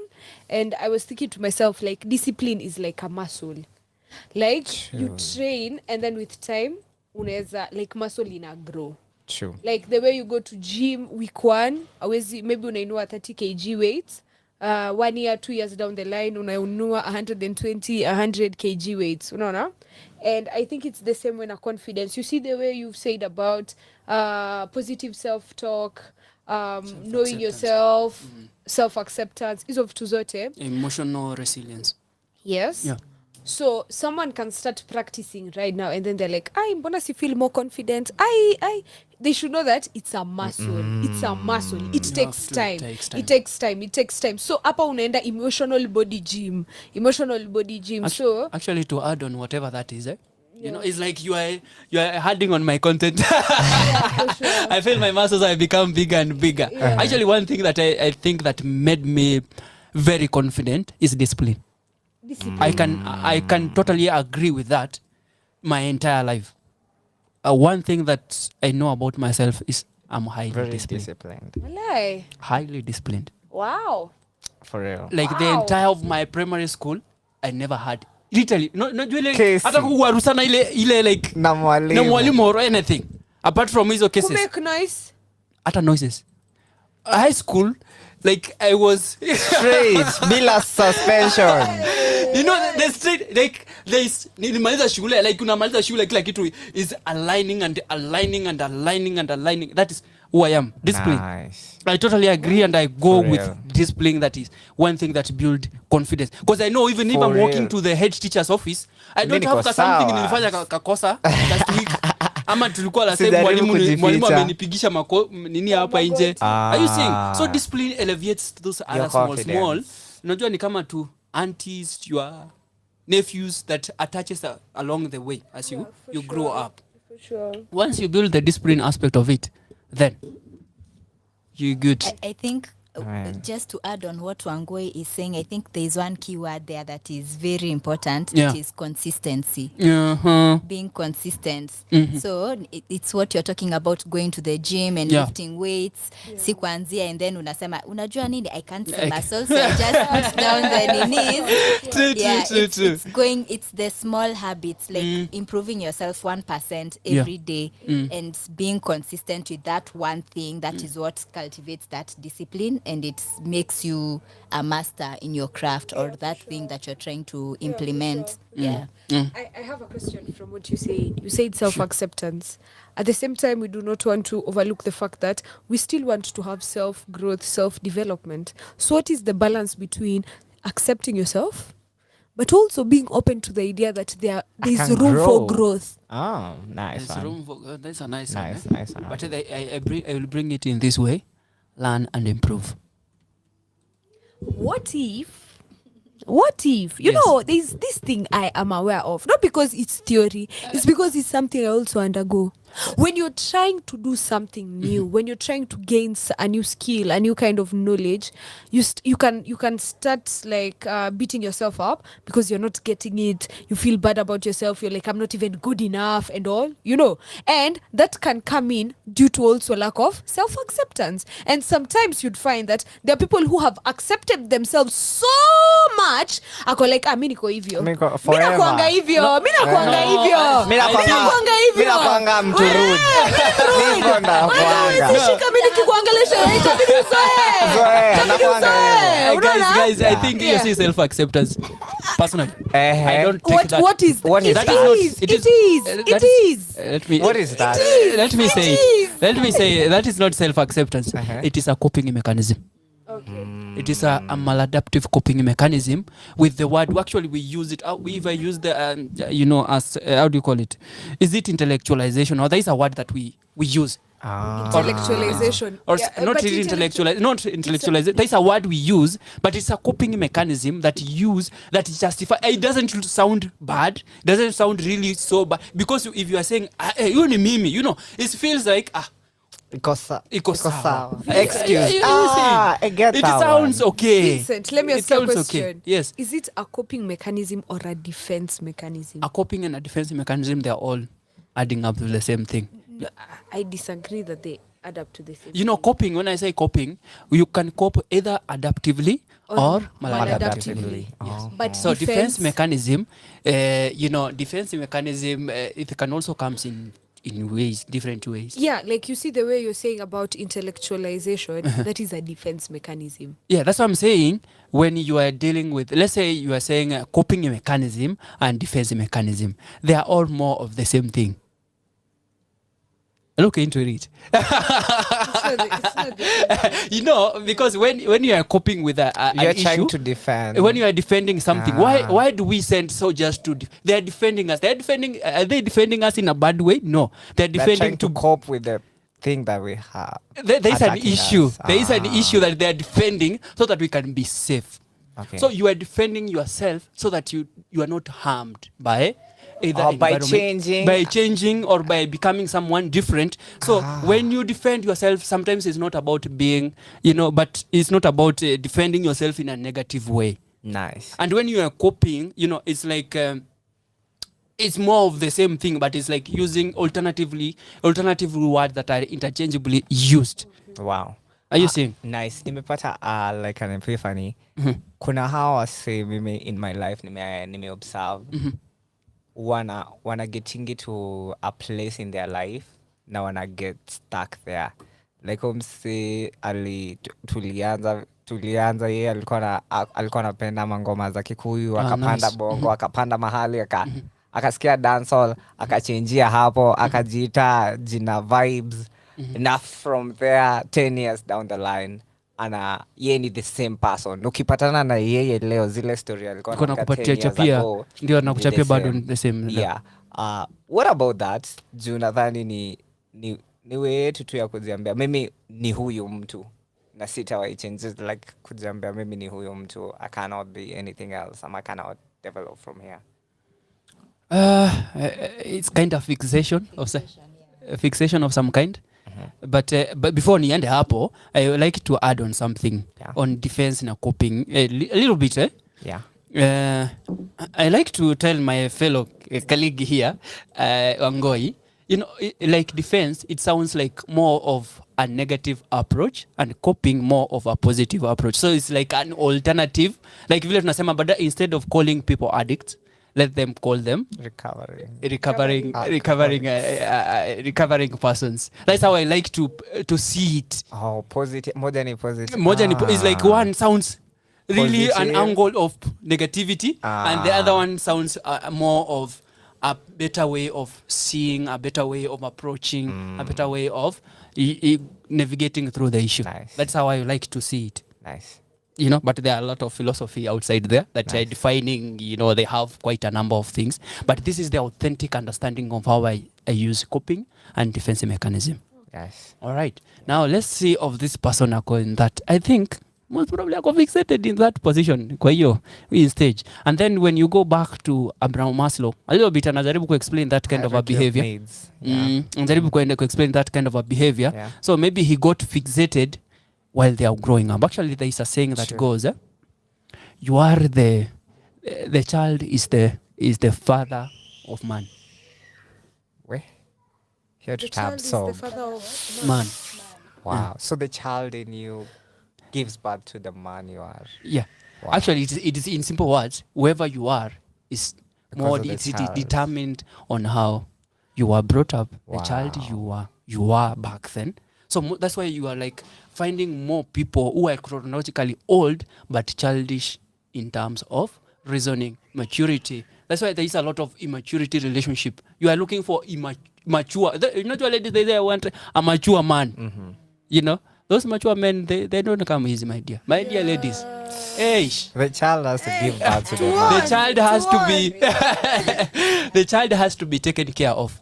If the child in you is not taken care of, you will never find that maturity kind of a person you are looking for. So I urge ladies, if you're outside there and you're looking for a mature lady, mature man, for mature men, advise us to advise. Isoko tumeka miaka mingi sana. It is our time we live it. Make sure you understand the crying baby within that man that you're looking for. Wow. Nice. Kuna that is a very important thing. Hiyo ni heavy. And tunawezaje ongelesha our inner child na peace na empathy, because some of the times tunashindangwa ku do that. It's hard bana. Akitokea hapo unamuuliza sasa hizi ni vitu gani? Unataka attachment? Nini relax. Mwanaume. Tell us. Yeah. All right. The inner child, you know, I think the inner child, you deal with him or her by one, you know, realizing that as much as we are growing, there are things that we have gone through. We have gone through traumas. We have gone through life challenges that have gone in our life, and those issues, they don't just disappear anyhowly. If now you go to other philosophers or to other psychologists or to other scientists who start to try to explain the aspect of mental health and storage and memory and all those kind of things, we actually don't forget stuff. Whatever that you are taught back then in primary, you know, mdogo kabisa, all those content doesn't just disappear. Mm-hmm. As long as your senses were able to receive the stimuli, you are able to receive it, and then you are able to process it and restore it. It is stored somewhere. Inaweza tokea with a trigger or anything. It is stored. So there are a number of so many events, traumatic. Let's say assume a lot of traumatic events, and child psychologists can agree with me. There are a number of so many traumatic events that children go through. All those events don't just disappear. They are stored somewhere. They are stored somewhere. They will only come up at the right time when there is need be. Wow. So how to deal with this child who is inside is going back to the roots. I want to mention something. It's a phenomenon that I've been playing around with my mind. Does the inner child ever grow up? I think... Thank you. That's a good question. It's a good question. Wow. It's a good question. I've been toying around with and I will respond in this way. Yeah. I'm not straining about the answer. The reason is why. When a baby is crying, you know, they are trying to communicate something to you, right? True. They are either angry, hungry, or, you know, or they are uncomfortable. I'm using the normal baby. Yeah.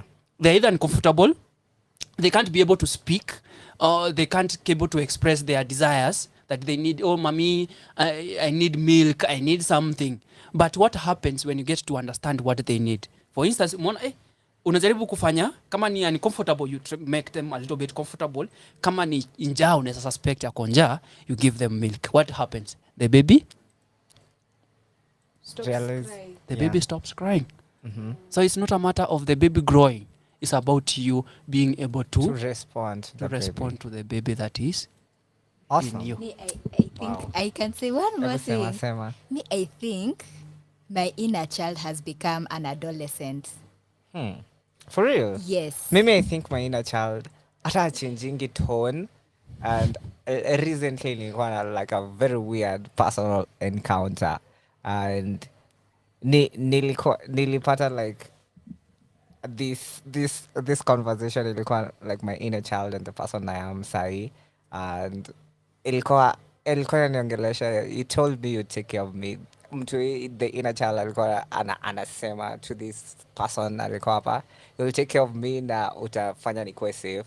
Like that inner child anakuanga a kid forever mwenye anahitaji safety, anahitaji you need to protect them continuously. If you don't protect them, they become vulnerable, and once they become vulnerable, they continuously cry, which makes you uncomfortable. Ooh, and then now you react. You just react to, even in relationships, when you're triggered, you're just reacting. Yeah. Even in workplaces, in whatever kind of encounters that you face around the life, so you become reactive, you become explosive and stuff like that. I am loving this conversation. Wow. I think I'm going to do my research there and explore the issue of the inner child growing up, so that people, they are able to contemplate about that and what they can do to be able to catch up. It's like you're still stuck when you're 5 years, but now now I am this particular age. 30. I want But you are living in the 5 years old person. I want the 5-year-old to catch up to the developmental stages that missed out. Hizo processes zote miss out when she was a child. Now catch up to the 29-year-old self that I am. I think for me, I think the inner child just kila time akikuongelesha, it's ama let him feel your inner child is not taken care of. Yani analianga to your time yenye ana feel like hapa kuna security, you're denying me that security. And I feel ni kama forever that inner child atakuwa anahitaji assurance from me kila time. Unahitaji kumprotect ever. Kumwashua nimwambie utakuwa sawa, young Sam, niko here, you'll be there, I'll take care of you. Kanairo beautiful. You're handsome. Yeah. I think I can comment on the inner child growing up. I don't think the inner child ever grows up. Yeah. Yeah. What I think is, when you're saying your inner child is now an adolescent, is that your inner child, the baby, is now fully healed, but now you're facing the problems that your adolescent self alikuwa amepata trauma from, and now you're seeing it manifest it in one way or another, if that makes sense. The inner child will always be there. Your adolescent self will always be there. Your young adult self now currently will always be there, even when you're 80 plus and uko. But now, if you don't deal with the trauma that you're undergoing right now, ata show up uko. So I think maybe for you, if you feel like your inner child, say yako adolescent, it's just that little baby maybe akiwa lower primary school, and I feel seen, and I feel heard, and I feel protected, and I feel secure. Hashindi akilia. So now it's the adolescent self you that is now coming out to collect. Sasa ni mimi take care of me now. Wow. Hey, hapa kuna wisdom. Nakwambia philosophers hapa ndani. Nakwambia it's the level of self-awareness. If I was to mention one more thing about the stories that Wangui and Vincent mentioned, yangu, I think my trauma ilikujanga, I resonated with your story. Yangu, I never had a friend in high school. Especially kutoka form 2 that term kwenda all the way hadi form 4. I think I really struggled. Na for me, from form 2 that term, I moved from one school to go to another school. So kuna issue ya kutransfer. That is a change and a transition that I never got to deal with. Hakuna mtu alikuwa hapo ati ananishika mkono ananiambia, you know what, okay. It's going to be a change of environment, it's going to be a change of everything, it's going to be okay. And then sasa shule yenye nilikuwa nimetoka, it was a bit better than yenye nilienda. So nilikuwa like from one trauma to the next. So I think I resonate with that part. So I think in your inner healing journey, kuna hizo the elements now that we are talking about that come up, and it's less like they're there asking you to like pay attention to them and start healing them. And I think it also ties with the spiritual. It's a kind of a spiritual the hero's journey. Yeah. It's a concept of the stages, the various stages that people go through before they become enlightened or self-actualized. So I think as you're going through that process, as you discover more about yourself, the more you're in tune with your authentic self, the more you're able to face those horrors that you like. There are years that you probably blacked out. If somebody asked you what happened during this time, hawezi waambia, you are like unconscious, will switch off too, and then you are just reacting. You're just reacting. You're just being there una cruise too. You're not conscious of what is happening. So right now, when you now decide to now explore on who you are and your authenticity, hizo vitu zinaanza kutokea. And I think what you've mentioned, I'll have to go sit down and think about it it again, with the big and check in with myself and see what is happening. But it's a very good concept. So thank you, Angoy, and thank you, Vincent. You're welcome. You're welcome so much. That's amazing. Amazing. It's amazing, maze. Hey, this session, bana. Me, I'm taking notes. Niko like mimi na my inner kid need to sit down. Ameniita meeting. Ameniambia yao. Tutonga. Talking about that na inner child, and I'm sure sisi wote ni young adults, soon to be watu wenye wana raise kids, watu wenye wana take care of kids. Na ninaweza taka kujua from you, Vincent, ukijiambia ukikaa peke yako think about things and being a dad, what do you think is the most important thing you can provide to your kid? Thank you. I think I'm hit on the core. That's an amazing question. So I think the most important thing I can provide for my kids, actually, before we go far to the kids, when I enter into the relationship, I think the best thing that I usually say I offer is myself. Wow. It's the best gift I can be able to offer. Wow. Because I'll give you money, they will zitaisha. I'll do other things, they will all go away. Are you saying? But if I give you the self me, wow, you will live cherishing the person you are with. For real. Imagine, I think, that's all we wanted from our parents. So I feel like if now that is if I to relate it now to the question you have asked, to my family, my kids, maybe in the future, I feel like it is the best thing I can ever do. To be present. Be there for them. Be involved. It's not a matter of you investing. Not that we are told like, I'm looking for money to invest on my kids. And then your kids come into picture. They're also with the mentality, I'm investing for my future. So who are these future kids that we are investing in for? Hi. I don't know whether people ask themselves that question. Your dad, your mom wakes up every fine morning with a good reason. Nana kukutafutia, and you're like, relax. You are sure. Hata una feel it is very reasonable. Yeah. But deep down, if we now start narrowing down into realisticness, it is not reasonable at all. At all. Please tell the men who are listening. For real. Because I'm like, they need to hear this, kabisa. And then apata wanaume asubuhi lazima eti ni kuamuka, they want to spend their time with other men. They want. I don't see that very reasonable. That's my own personal perspective towards men. Men who just wake up because the tradition, the kind of perception they have been conditioned with, that a man needs to walk out of the house every morning. Either they are doing something or not doing something. Bora sky kwa nyumba. And the ladies enforces. They enforce that katabia. Why? Tunakaa wewe ni mwanaume, tunakaa kwa nyumba. Why? Unakaa kwa nyumba. So you want this man to go and sit somewhere, literally doing most probably nothing. Kwa mahoteli na machuo. Imagine. Just... Are you seeing? So this man or this boyfriend of yours will not spend time, will not come into the house, will not, like, the little time they have, even after work or anything, they will not come to stay in the house.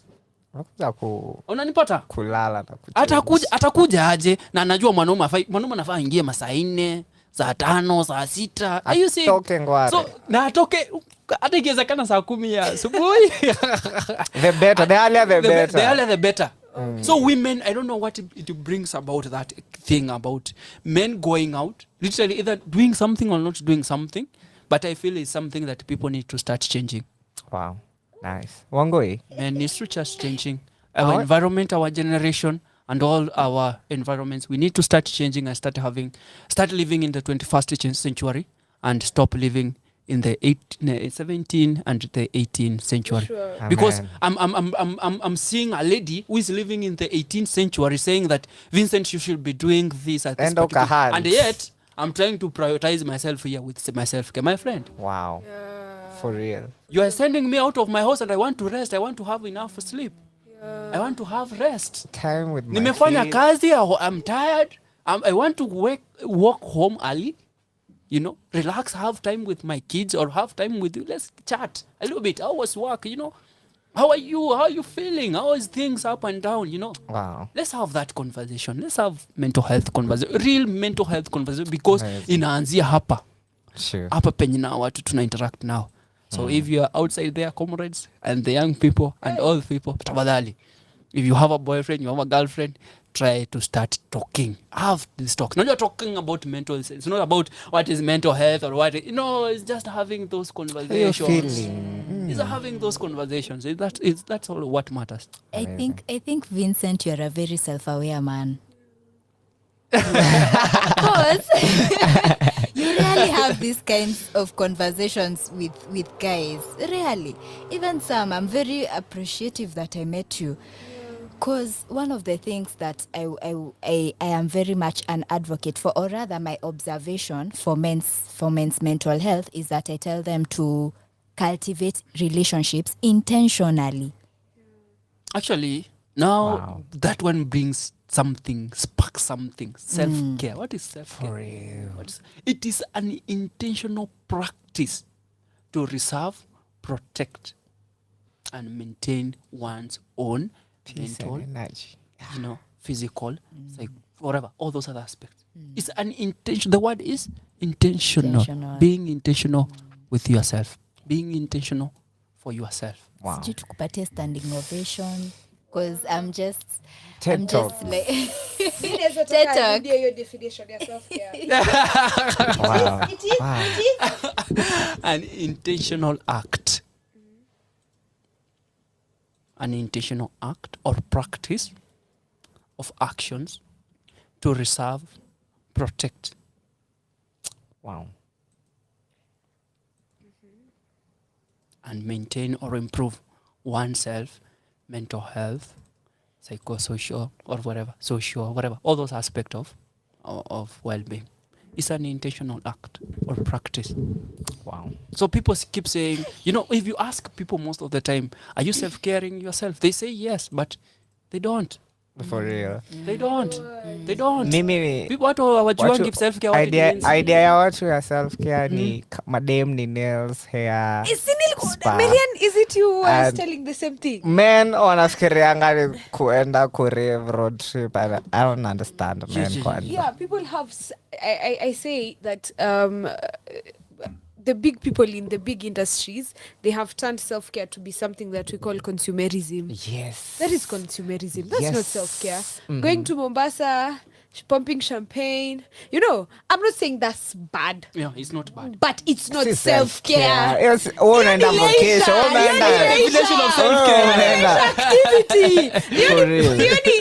Hiyo ni holiday activities, but you know, I always say that self-care, first of all, if we are just to break it down, it should be something that's accessible on a day-to-day on a basis. Eh, Well, si at a kitu- moment to moment basis. Like Wow. if you feel that your inner child is crying, they feel they're not taken care of, and it's good now you take care of that inner child in one way or another. But lazima ukwe na nilikuwa naambia Vincent before we started this session, you need to put systems, though he disagrees with that word very much. No, I'm Eh? not. I'm not. But you need to put systems za self-care. You need to do things that makes you feel taken care of. Genuinely. It's not real. like Actually, I like to say this on whatever you are saying. It is, recognizing and actively or proactively engaging in those needs or those activities that you have yes. recognized. Like the other time, Yeah. I actually noticed that I take care of myself, or my inner child feels taken care of when I have a good balanced diet. When I have proteins, carbohydrates and Nice. vitamins, and I access them at the same time. Sile tunakula sahi unakaka ukitembea kwa barabara unanunua mananasi. Like you understand? Yeah. Like I really feel good when I eat my plate of ugali and skuma, and then I drink milk, and then after that I eat a banana or a pineapple, and I feel, oh my God, I love myself so much that I'm actually taking a Taking care of balanced myself. diet. Wow. And cooking for myself makes me feel, ooh, najipenda. Nice. Una get? Eh. Actually, I love Awesome. cooking. Yeah. It's my thing. Vincent, cooking. how do you take care of yourself? Yeah. Self-care, kwani? A lot. I do a lot of self-care. Uh-huh. It ranges from a variety of things. One, it involves preparing quite an exquisite kind of a dish for myself. Oh, same WhatsApp Na group. same was that. Watu. Machef guru ndo hawa. Eh, bana. Yeah. I'm the kind of a person like when I'm preparing, and I'm not just preparing it for the sake. This is what I do usually. I make sure I have all the ingredients ready. I start preparing them one by one. I wish I could show you a sample of what I usually do. I start preparing them one by one. Si ati ni ile unakatakata mavitunguu kirusharusha pale ndani manyanya and everything. No, I'm not talking of that kind of a cooking. Time, take your time. No, a Very special aware. kind of. Nice. Nice. I set a Awesome. standard even for my woman. Not a very high standard, but a good kweli. standard. Because, this now like a sideline, like don't take this too seriously. All right. I have a friend, Uh-huh. he knows how to cook. Like kabisa ile na yeye ni kijana, like ile unakula hii chakula unasema "What?" And then funny thing, kuna watu wana set the standard too high bwana. Hamuna bahati bwana. Hamuna bahati raundi. Mimi nowadays hata mimi naziambianga, imagine nikioa tutasumbuana na bibi yangu sometime juu. Boy child. Mimi nataka kujipikia Yeah, design. that's one thing actually I love. Like niko You know, ladies like possessing the kitchen. Eh Na mimi bana. aspect mimi unikasirisha walai. Sana. Trust me. Kama For there is real. something that tutakosana kwa nyumba, kitchen, it won't be about cheating. Yeah. It will be about the kitchen because I want to be part of that meal. Because it what will make me Let me tell you. feel the Okay.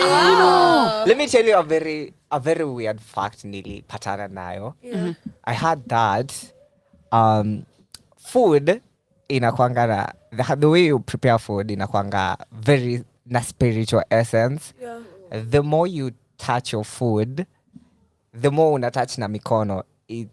Alikuwa anasema the reason watu wa kitambo they used to need maunga na mandazi is because wanna get in touch with the food.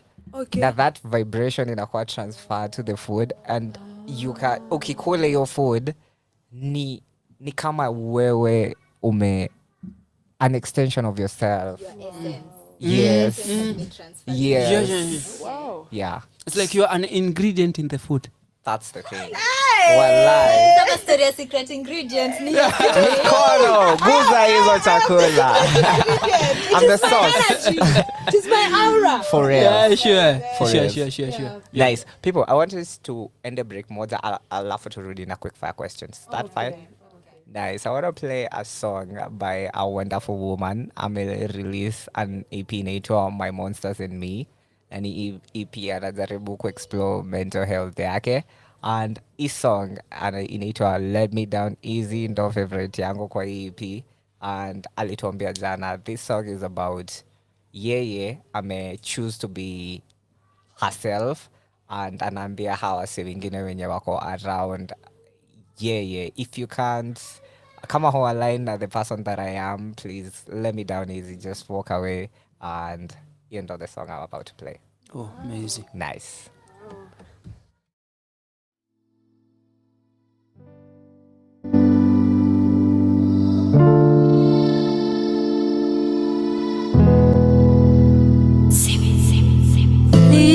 Please let me down easy, 'cause I'm losing me and you're a part of me. Please, you know it ain't easy when you lose yourself, so I choose myself and I don't wanna lose. I don't wanna lose.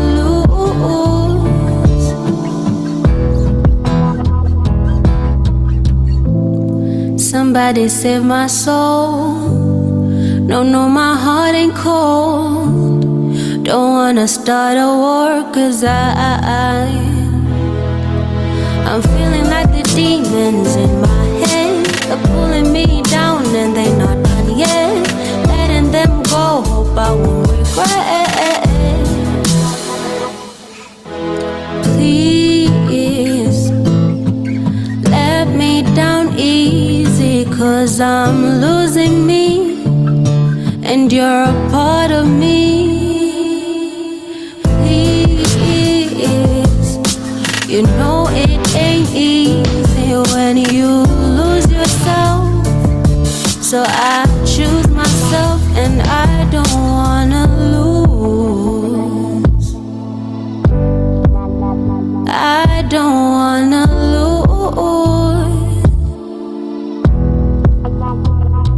Feels like I'm falling in an endless beat, hopelessly calling in a paralysis sleep. I'm claustrophobic and I hate being trapped. When I cross myself, I had the big muddy club, kind of sucking panic attacks, drinking to raise me up like a Williams stack. They say I gotta live in the moment, but all that I can think of is the bullets coming. I think about how you hurt us so many times, but we know better now, so I beg you this time. Please let me down easy, 'cause I'm losing me and you're a part of me. Please, you know it ain't easy when you lose yourself, so I choose myself and I don't wanna lose. I don't wanna lose. Please, you know it ain't easy when you lose yourself, so I choose myself and I don't wanna lose.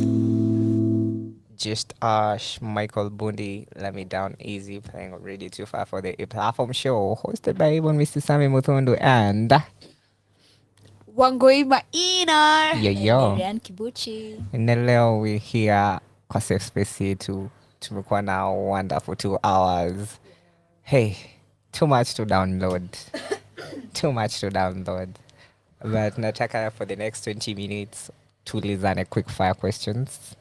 I think tutauliza Vincent, our guest of the day. Kila mtu ataenda round yake. Nianze. No problem at all. Haya basi, Vincent, I would want to know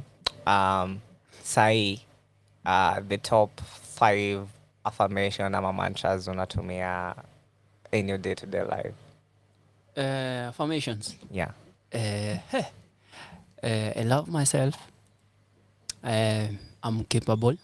I'm strong, and I'm resilient. I'm great. Awesome. Thank you. My question will be ni ile yenye tu ulikuwa umesema utajibu, but what is your philosophy of life? I live by hope. Okay. Awesome.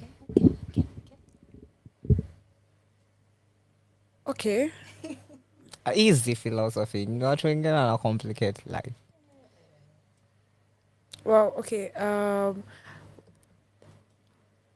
How many rounds do we have to ask questions? Kama nne. Okay. So, how do you protect yourself? How I protect myself?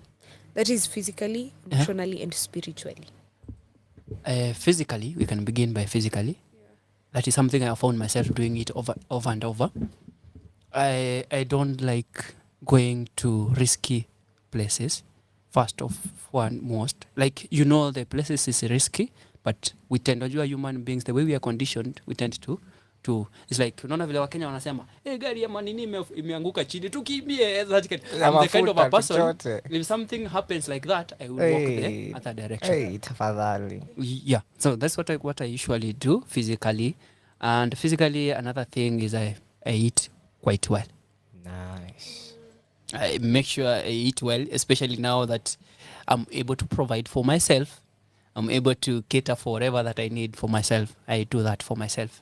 So physically, I make sure that I have a good diet, and I also make sure that I'm, a high hygiene, a very clean person. I think that's a physical aspect. Very high hygiene. White is my color. Blue is my color. So I make sure those colors, they are bright, as clean as possible, to associate myself physically, so that I appear physically clean. Can we say something kama hiyo? Kuna kitu kama hiyo? Yeah. So and emotionally, hapo sasa kuna ka challenge kidogo. Hapo kuna challenge kidogo. Kuna kizungumkuti kidogo. But emotionally, most probably, I do apologize. I am very apologetic. Nice. When it comes to issues relating to emotional stuff, because sometimes I find myself, I'm a very direct person. It's my weakness. Blunt. You're that blunt. I hit straight on to the point. Straight on the point. And that one I was just telling Ongoy a little bit. But sasa inaleta tafash. No one wants to be told just as it is.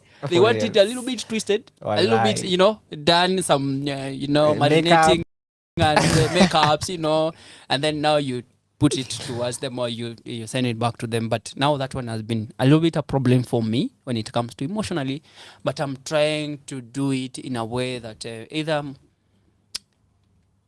it's not really a good coping mechanism. Emotionally, socially, I'm very engaging when it comes to social stuff, but not so engaging. An introvert, and but I'm a social person. Why? When it comes to having social conversations, especially intellectual, professional, all kind of those kind of engagements, I love them. I love them so much. But now the social aspect of casual, that we are going to party, we are doing this and this, that one a little bit becomes a challenge for me. So I protect myself by making sure I'm in safe spaces that are aligned with my principles and standards. And spiritually, how do you protect yourself? Spiritually, spiritually for me, maybe I can start by what the spiritually means for me. Spiritually for me means acquiring or getting a sense of purpose and meaning in life. So I strive by doing things that are purposeful. That are purposeful, that are meaningful to me. And that one involves my career, the people I interact with, the things that I do around me brings the essence of spirituality. Awesome. Wow. So how I relate with a person, what I do on a day-to-day basis, I think it counts. It's like you are counting a drop of water every day. It's like, where are you heading to? Most of my colleagues back then in college, even right now, they call me professor. That's the nickname wananipatianga huko nje. because how I presented myself to them. Are you seeing? So how I present myself to them, where I'm heading, like every day.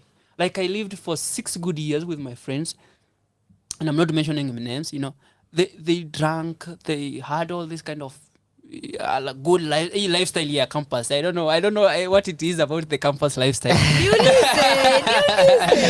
The campus lifestyle. Good life. But one thing stood out. There's no single day I never took a blunt. There's no single day I took myself to drink or to engage with a certain kind of a thing with them because they're my friends. Actually, they're very close friends, best friends. They're my best friends. So that's what I'm trying to say. Whatever I do every day is like I'm looking at it from an angle of, is it adding value? Is it adding meaning to my life every day that I'm living? Yeah. And that one adds up to my spiritual well-being, my spiritual glory, my spiritual uplifting. Wow. Amazing. Yeah. Mimi niko na swali. Please, no. Na hii ni personal. No problem at all. Hii ni yangu najiulizia. Okay. And I would want you niambie, wewe sasa umeamua, mimi Vincent, I'm ready to kukua the next level man I want to marry. And ninataka dem. And niambie, what are those characters? What are those? What is that thing utaangalia kwa this woman when you choose the mother of your kids? I think the first thing, or one thing that I have been looking into, it is self-realization. Does the lady knows who she is? Anajijua. That's what I usually even ask ladies when I venture into a relationship. Do you know yourself? And that is what brings a lot of issues when you ask such a thing, and I feel ni kama you are attacking them or something like that. Right. So self-realization or kujijua, self-identity. And then another thing, person who resonate with my level of emotional intelligence. It doesn't like this cup, eh? We have usually these 2 cups, eh? And we have another cup, a smaller cup, eh? Mm-hmm. So I don't want you to fill up to the cup of this, but I want you to be the cup that I am. Well, not really to be the cup I am, but you are able to hold as much as I can be able to hold. Nice. You can be dating a lady, another cup. I'm trying to assume there is another cup. Like this one, you have offered me with this cup of tea. Your cup is here. This is the maximum that you can be able to hold. Mm-hmm. Therefore, as much as I can try to top it up, as much as I can try, even the good things that comes along with it, as much as I can be able, it won't enter. Are you seeing? Yeah. So emotional intelligence of the lady, it really matters to me. How she really perceives, how she really thinks, how she resonate with the feelings, emotions, and all those kind of things. Is she able to navigate through her emotions effectively? Is she able to, understand the concept of who she is regarding her intrapersonal kind of interactions with herself? Wow. And then another thing, finally, it's understanding someone a little bit, because at one point in life there will be also a bit of challenges. Yeah, as much as we are trying to be self-actualized, we are trying to be better of ourselves. Mistakes will happen. So someone a little bit understanding, someone who also has a class. Haya, wamesikia Marisa. Kuna mtu amejitika. Kuna watu wanajitika hapo tu. Hey, watu wamejikata, wameona ya kwanza niko, ya pili kidogo outside. Hey. Aya, wangoi. Yeah, so I'd like to know, Vincent, what do you spend your time and money on? The top 3 things. Top 3 things, eh? Yeah. May I spend my money? Okay, one. Money and time. Money and time, eh? Money and time. Time. Okay, money, most of it I spend with my immediate family. Time as well, but it's only that, due to work purposes. But most of the time, money I spend with my family, because like my sister, I've told you, she has come a long way, especially when I was in campus. she came really a long way to supporting me and being there with me anytime I needed her.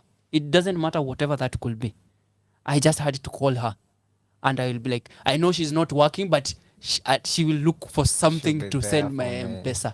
My M-Pesa will ring at the end of the day. Awesome. Okay, my sister anakwanga wazuri. My sister pia. So my sister never failed me. She has never failed me, despite a few, of course, because my challenges here and there. So my family is a big time thing. I spend my time with them, and also my girlfriend, if I do have one. If I do have one. Higher. You know, so I spend time with such individuals. My time I love spending a lot of time with myself. Awesome. Time and money. I spend a lot of money for myself. Like I can just walk into a shop and buy a 10,000 shoe without thinking twice. For me.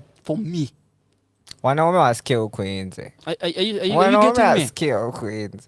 Like I just walk into a shop and I say this is what I want and I just buy it without bargaining. You know, I literally am a very poor bargainer, but sisemi tu uende ukabageni huko nje. Bargain bana. Hapo nakuanga tu niko tu sawa. So that's how I spend most of my time and my money. So either with myself, and also another category that I spend my time and my money is the vulnerable and the needy in the community. That's also another category. So the three, I believe. So you asked the three? Yeah. So family, and family involved also my girlfriend. I kind of put them family, because once you enter into my life, you become part of who I am.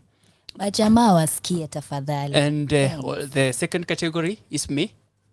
Yeah, and then the third category is the vulnerable and the needy in the community, wherever I'm able to. Like now we have a project that is gonna be a big project. Nice. Tell us about it. Tell us a little bit about the project.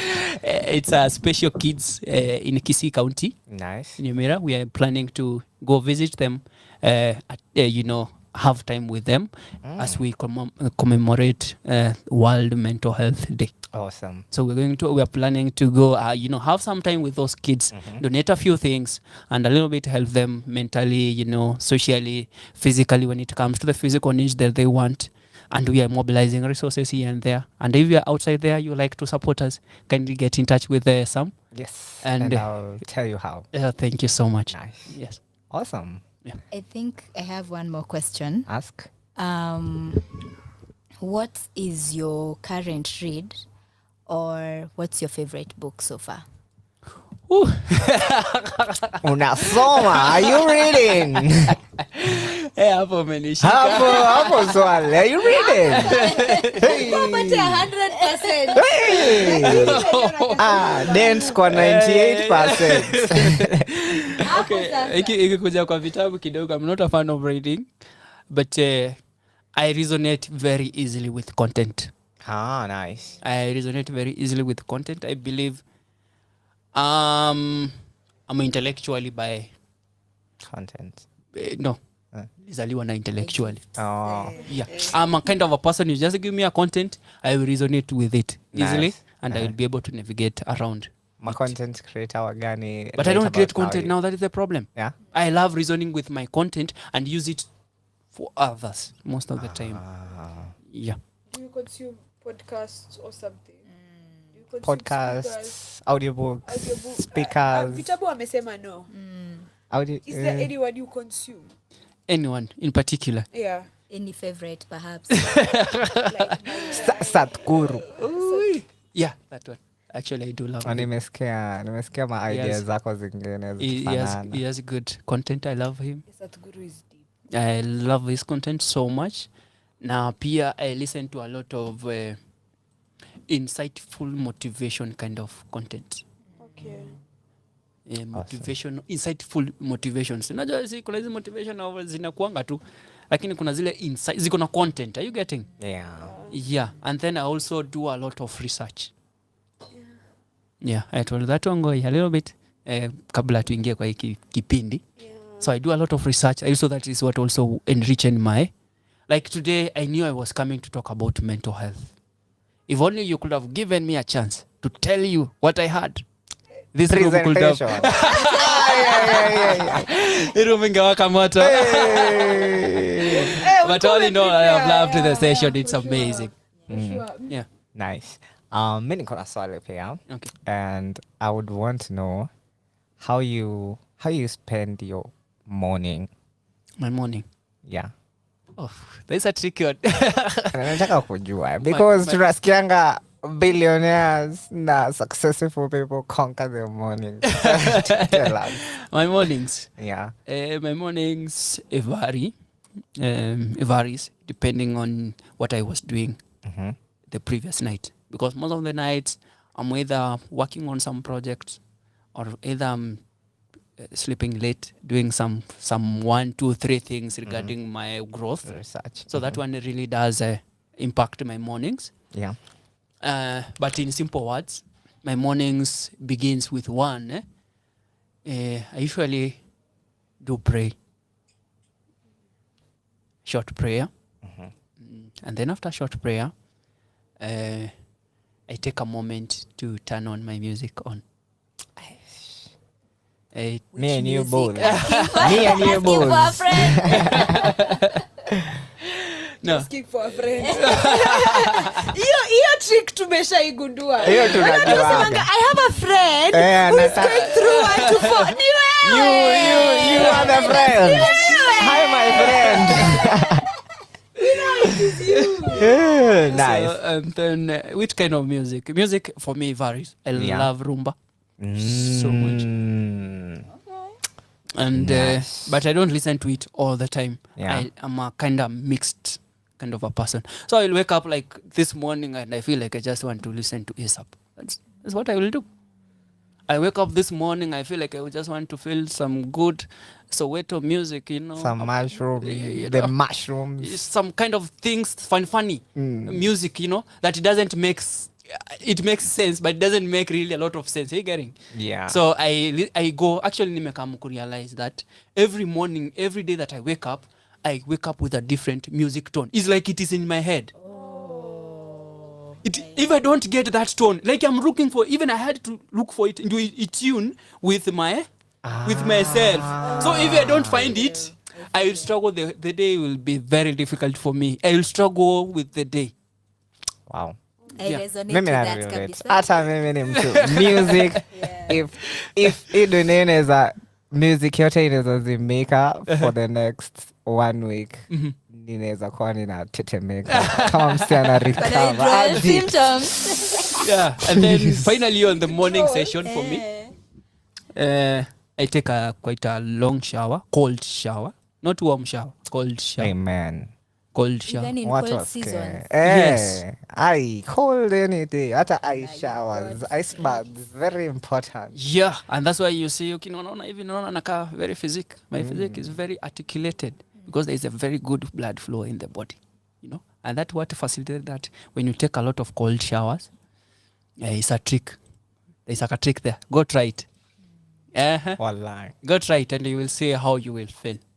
Nice. Actually, if I take a hot shower, I will feel like I'm numb the whole day. Really? Yeah, for me.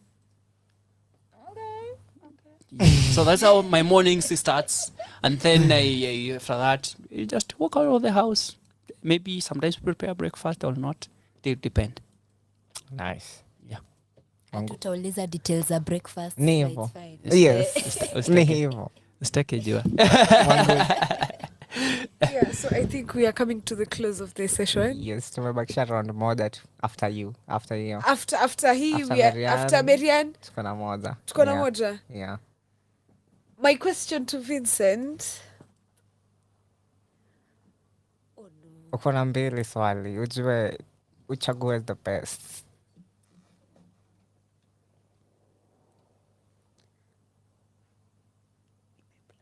Imeenda. Haya basi. Marianne? Acha nione kama nita-improvise. Gonna improvise, jameni. Mpaka personal. Hapa ni kwa kuuliza mpaka personal. Expose Vincent. I'm a transparent person.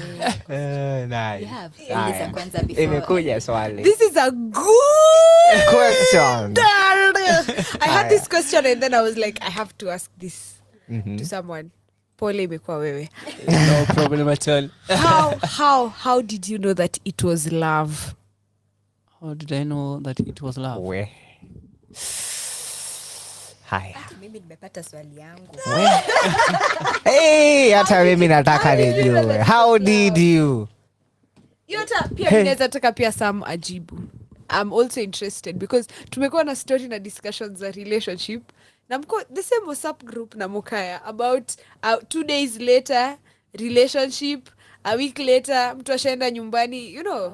Yeah. We take things On the other saraka. side of 6 months, we are now friends. 10 months later, yeah. So how did you know that it was love? Hiyo ni ngumu. Hiyo nianze. Swali ni ngumu. Mimi acha nikwambie. Mimi ile time najuanga ni love. Like niko na weird experiences with knowing niko in love. But something ninagonjekanga. Amazing. This one is unique. For real. For real. You get Sick. I get sick. The time someone else amekam kwa life yangu na energy yake nimeanza absorb too much. I get sick. Na hivyo ndo ninajuanga this person ako. For real. Hivyo ndo ninajuanga we. Oko umeingia kwa life yangu sana. Umekam too much.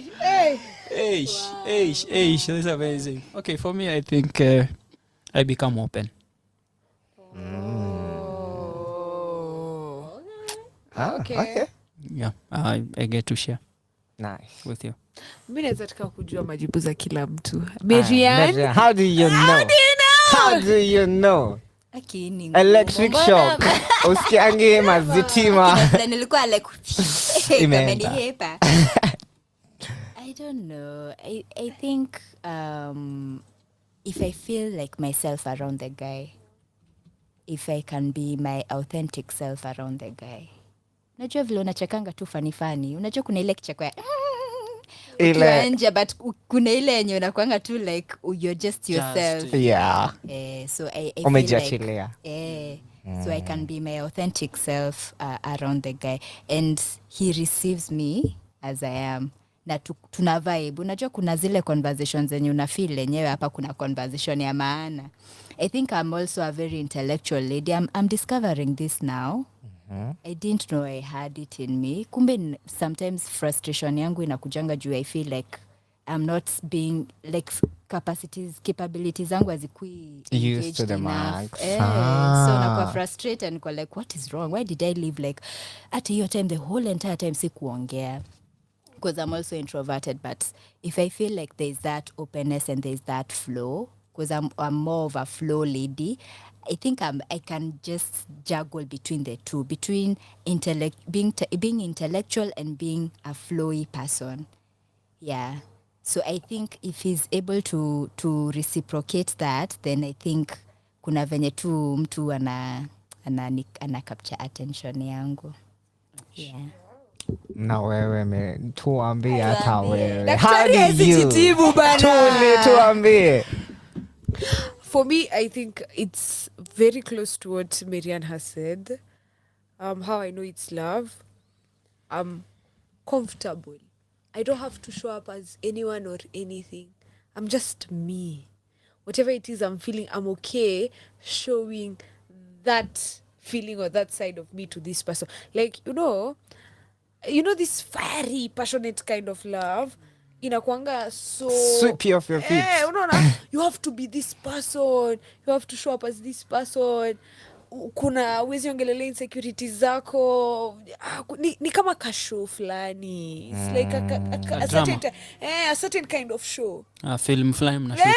Kwa Unaona, relationship. So if kama naweza leta mtu behind the scenes na ni feel hajani judge na hani judge and they're like, may I accept you? And I feel calmness flani hapo. Yani, I don't need to be anyone or anything. I don't need to be, there is they are like versions of me. There's Wangoi Maina that everyone gets to experience, and then I'm this strong, boisterous woman, and I'm out there. I know what I'm let's doing. go, CEO, yeah. CEO, I know what I'm doing. And there's also the child in me. There's also kuna very different faces. There's a part of me that doesn't know if they're sure this is what they want. They're confused. They're not sure if they'll make it in life. And actually sijiski hata leo siamki. And you know, kuna those sides. And I feel if I can show all the sides To this person. to this person and I'm okay and I don't feel judged and accept, there's a certain level of calmness, yani. Can I tell you a secret? That is when I know it is love, yeah. Kuna book ya Robert Greene inaitwa The Power of Seduction. Seduction. So Robert Greene alikuwa anaongea about this guy mwenye alikuwa actor fulani. Alikuwa actor fulani. Say within 20-30 years ali manage to sleep na more than 3,000 women, and alikuwa anaulizwa au women wakiinterviewa, so kuna research group iliamua ku research umseni this is a real story. It's a real story. Okay. So when they asked wote wenye aliwaidate wanasema ati this man alikuwa na effect fulani when ikiwa around yeye ni kama niko 2 martinis down, I can be free, naweza ongea juu ya confidence yake. Like this guy alikuwa so confident in himself na essence yake that any other woman akikuja ako like very accommodating. Amejifungua. Alikuwa so slow, assured and confident. That is me. To count, to count ngapi? How many have you been able to None. Yeah, I'm just kind of a person. Honestly, I find such kind of feedbacks most of the time. Okay. That's so true. So what's the secret? The secret is it's confidence, kukua kwa essence yako tu. Being yourself. Being in your masculine essence. There's hana choice. Like you don't have any other choice on a slide to your feminine self. That person. Yeah.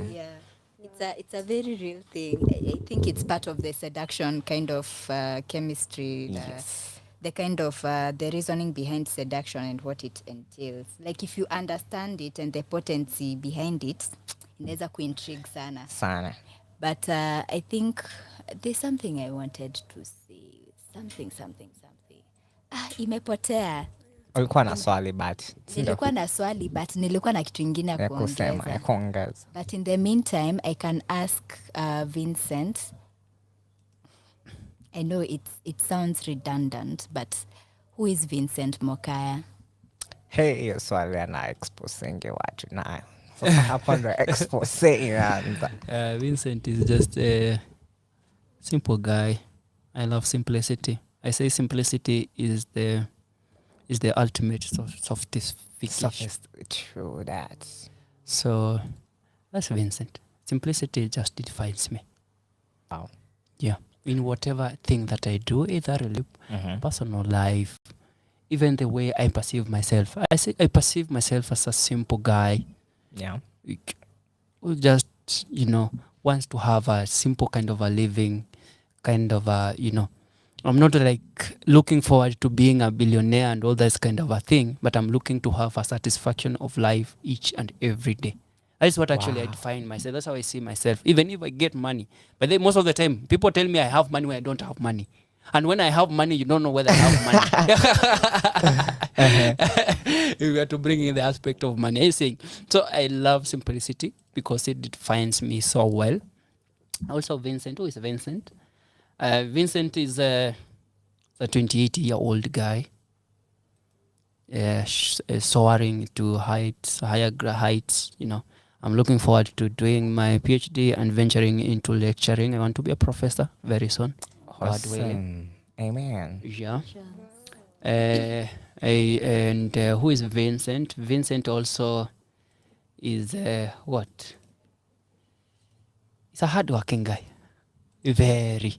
Actually, I'm the kind of person who gives it all when it comes to work. Wow. I look at the results. Results matters to me very, very, very. So results matters to me, and without results, then we are talking nothing. Let's not talk. Don't pay me because there is no results. If there is no results, there is no need of you paying me, whatever that work is. Let me go home. Wow. I love that. I love that. I actually share in your philosophy. You've mentioned about simplicity. Kuna time inaitangwa aje hii sign off ya email inaitangwa aje? Sign off your email. Hii yenye Warm uneka regards. your warm regards, but kuna kwanga nako ka phrase unaweza weka hapo hivyo chini. Yangu ilikuanga simple but sophisticated. A couple of years back. So I'm like, okay. That's a good thing. Awesome. We appreciate that about you. I think it's as you give. Are you ready for this one? Just go ahead. As you give yourself to your future children, continue giving yourself to the world because they need the message that you carry. Oh, thank you. That's Wow. really Wow. deep. Wow. That is deep. Awesome. Thank you so much. Karibu. So Nice. I think I've just remembered what You Swangui wanted was to talking say, about. yeah. Ulisemangati, you are all these versions of women, and we usually say ati all the versions of all the women in me are happy. I feel like us as women, we are multifaceted. So sometimes, even when people who are getting married wanasemangati, unajua, when I got married to her, the person that she is now, I don't recognize her. You know, so I think I don't know about for the guys as well. I think it's But I hope you're not having a multiple personality not disorder, please. not in the case of multiple personalities. It's a good thing just that a you joke. mentioned It's it, an intellectual by the way. joke. History of multiple personalities, please. There's a difference. I understand. But it's that multifaceted version of you. Like, I feel like with what Wangoi has shared, if you meet me, kuna place utani meet, you'll see a totally different Miriam, Person. but it is still the same person. You know, Sure. it's like an extension of who you. It's not an extension. It is who you are. It is still a part of yourself that is. It is just different, but it is still you. Multiple personalities need different. It was an intellectual joke. I understand. I'm saying it for the sake of the listener. Oh, for the listener, sure. Anaweza kuwa curious what it is. Yeah, sure. It is totally different, but yeah, I think that is it with my question. So thank you for answering Nice. well, Vincent. So mimi niko na swali moja ya mwisho and hii hata nita breathe. Leo when I was nikikuja huku, I was sitting to kando na a lady and dem alikuwa ana scroll tu phone yake and then akiscroll tu nilikuwa na notice kwa kioo alikuwa idol, nikaona amesimama kwa place moja and ilikuwa someone alikuwa amepost someone amepass and then ni kama udem alikuwa anamjua and akaanza niliona tu akisink. Ushiona mse akisink, I'm sinking to the moment. like ameisha nguvu, ameisha tu hiyo moment, like alikaa tu hapo hivyo akafreeze, akaanza kutype no it's a lie, check well, alikuwa na bombe hajakufa, like I was with yeye jana hajakufa, check well, like it was, alikuwa tu anatype akitetemeka and nilikuwa nashinda what how can I be there for someone like that, ama someone mwenye ni close to me going through that, and ningependa tu utuambie from a therapist perspective how to be there for people who are grieving ama experiencing loss. Oh, wow, this is really unexpected question. But I love the question. I think maybe to begin with, it can start by, being there for that person. Maybe you can start by trying to get to understand what is happening. That could be the first thing. what's happening. And sometimes they might not speak up, sometimes they might not tell you. Therefore, you bring in the aspect of understanding, you know. So you bring in the aspect of understanding that they might be going through a rough time and they are thrown out of balance, and you just need to be there for them. Just don't throw hands up on them or something like that. Actually, we were just having a talk about grief a few days ago. It was a very deep conversation, a training actually. And the grief is something that is inevitable.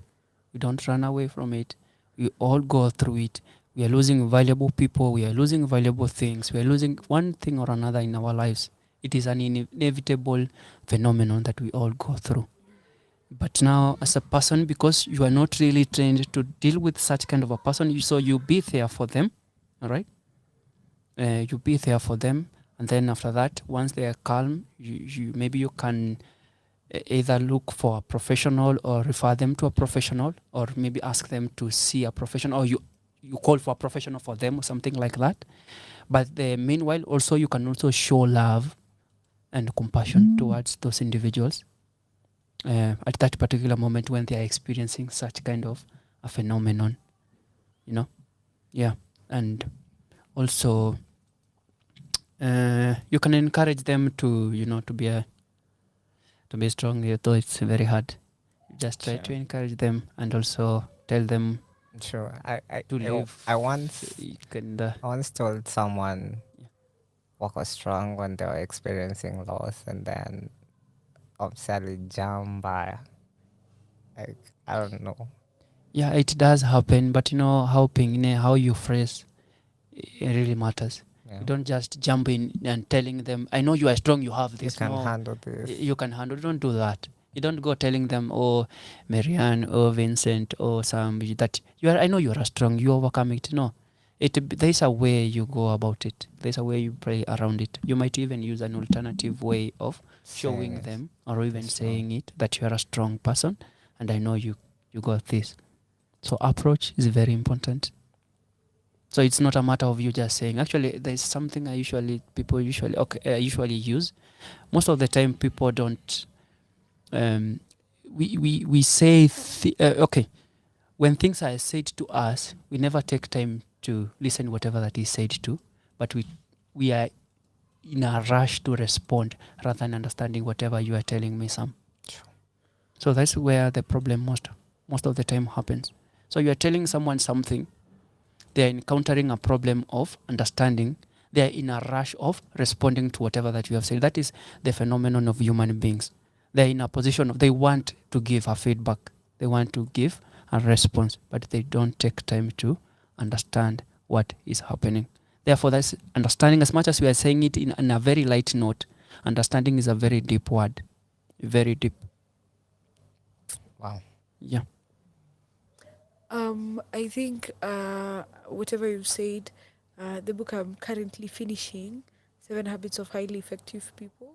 The chapter I finished, I think yesterday, was seek first to understand, then to be understood. Whatever you've just said about before we even start responding, and the writer Stephen Convey really rejects the idea of people pouring out their autobiographies on other people's issues. So if Marianne tells me, you know, I've lost someone, before I even start to listen to what she's going through, I'm telling her, oh, you know, also there was this time I lost my mom.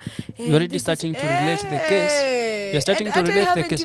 You heard whatever she wanted to tell you. Yeah. So they say one of the greatest things you can do to anyone is empathetic listening. So you understand them not only on a logical level, but also on an emotional level.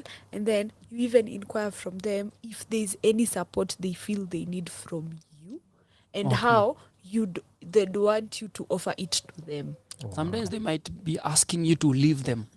And that's the support you need. The support they need from you. Yeah. But you keep insisting, no, I want to have be to here. be there And for you. I have to. No, the kind of support they're asking for is different from your own perspective, Wow. from your own, Wow. your own kind of approach. You know, human beings, they have this thing. Aki experience such kind of a thing, you just need to be there. Sometimes we all grieve differently, actually. Yeah. And our grieving process is totally different. Actually, there was a question I was asked a bit back way, does grief ever end? Does it? The question is no. Grief, you can even grieve the entire of your life. Grief Wait. never ends. So you'll learn to live You with just it. learn to live with it. You learn to manage how to live with it. So like most of the therapists, you find them like 20 years and you're still grieving your wife. 20 years you're still grieving your child. No, it's wrong. We need to start changing techniques, approaches towards mental health cases, mental health related issues. We need to look at them from a broader perspective of what really happens behind the scenes. Because remember, this is, it is a package that is in that person. It is a folder that is in that person. Now you are telling him to or her to, to unfold and to cleanse and to delete and, to get rid of all those folders that have been, the way the brains are made, or the way the science of the brain works. Some vile umekapata na mimi, there's a folder of me that has been created in me. We have never met before. You understanding? Yeah. But you have met Vincent, an automatic folder has been created. Are you seeing? Yeah. So who is Vincent? You can even now able to start saying Vincent I got this kind of a person, Vincent talk this kind of a person. So you create a folder of Vincent. The next encounter we had, oh Vincent, oh you're the one. The assumptions. Are you seeing? Yeah. So there is no way we just say and delete folders from our brains. We don't do that. Those are folders that are created forever. It's like vile tunasemanga unatumanga ni kwa cloud ama kwa cloud. That is how it is. Drive. That's how human brains function. Actually, the science of the cloud thing, it comes from the science of how the brains works. That's why the brain is the biggest, actually I see it as is the big super computer that even human beings are trying to understand it. True. All this kind of science, actually I see it from the perspective of the brain, how the brains works or around it. For me, I think I have a little bit of a different, just a slight different perspective. Yeah. In terms of, can somebody heal from loss? I think for us, we may never be able to replace that person. Yeah, sure. But you can learn to heal, and not learn to heal. You can heal and move on from that situation and accept whatever situation, whatever the loss you have experienced. But it is possible to heal from that loss. I feel like it's very much possible. Let me give... Actually, I agree.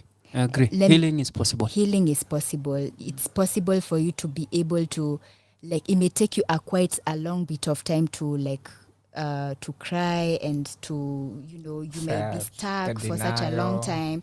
But once you get to that, in your own way, you can get to acceptance and be able to move on from that loss. You are not going to, like, replace that person or thing, but you're going to learn to live without it and allow yourself to live once more and have a different or a more fulfilling life experience, even despite that loss.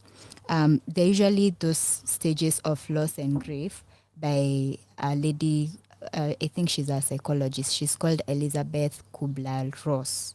Yeah. So when she came up with these stages of loss and grief, they were for those people who are experiencing terminal illnesses. But we usually use them in the context of death and loss. So I say, like, for her, she didn't come up with the stages for that, but it still works. So there are usually 5. It's usually denial and isolation, which is probably what the lady friend was experiencing. She was like, no way, I saw it. Who's alive? Like, we no were way. like, tulikuwa naye jana, like, what are you talking about? And then there's anger, and then there's bargaining, and then there's depression, and then there's acceptance. So what we tell people, even in therapy sessions, like, you might not experience all the stages, but at least it's good to know them so that you can know where are you at. And you see, like, this is part of the process. Wow. And my grief, how I handle grief is totally different from how you handle grief. Yeah, sure. So, like, if you can be informed by these stages, you can allow yourself time to grieve and, give yourself grace to be able to move past that situation. from that loss. Wow. And it's possible to heal. That's my philosophy, and that's what I tell people. Wow. Yeah, sure. Wow. And healing is possible. I think that's why there is creating a lot of awareness to respond on the same. That we need to create a lot of awareness regarding those mental health related, because once you lose someone, you become mentally disturbed, disorganized, disoriented, or something like that. So actually, for our listeners, wherever you are listening from today, we need to have this conversation about mental health. Let's talk.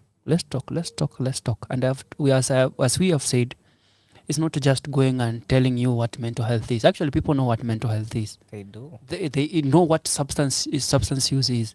They know what toxic relationship is. Sure. They know what depression is. They know what anxiety is. They actually feel them. They are in them. Sure. The problem is they don't know how to go about them. They think that it's only going to an official kind of a meeting, a therapy, and also such kind of stuff, so that you're able to deal with such kind of issues. No. It just begin by having clarity, as I earlier on said, clarity, creating awareness. Wow. That this is what I'm going through, and this is what I need to understand about this issue. Like Mariana said, once you're able to understand what you're going through, I'm going through denial, I'm going through depression, I'm going through this. So you are able even to navigate easily.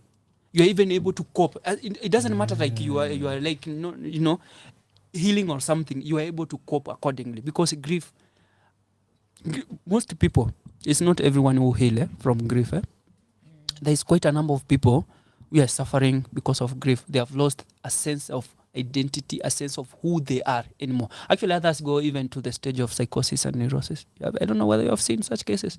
Naambiwa alipoteza bwanake, since alipoteza bwanake akakuwa ni kama mwenda wazimu. Sorry to use so. Happens a lot. Yeah. So it does affect us, and it's not a matter of you healing, and sometimes is getting to understand what really goes around such phenomenon really helps those individuals to come to self-conscious and to emotional intelligence, as you had said earlier on. Very important. It's all aligned towards all those kind of a thing. And that's why we need to create a lot of awareness all through, until even the community, like your neighbors here, knows that when grief happens, this is what happens to this person. They go through this kind of a thing. Wow. And people should stop telling firstborns to be strong for their siblings. Ati be strong for your siblings. Sasa firstborn ataweza aje kuvent aje hizo emotions. Tunakwanga na shida wa firstborns. It's no easy. For real. So it's been 3 hours Real. of a very insightful session by there. This has been really nice. A lot to digest. Tumeongelelea loss and grief. Nami sitaki tumalize session tukiwa low. Yes. So my last question, and I think it's going to be the last question for the session, is first of all, thank you for that loss and grief information, and also Marianne, that's really insightful. The stages, utantumia your memo. Yeah. I can send you more content. Tafadhali.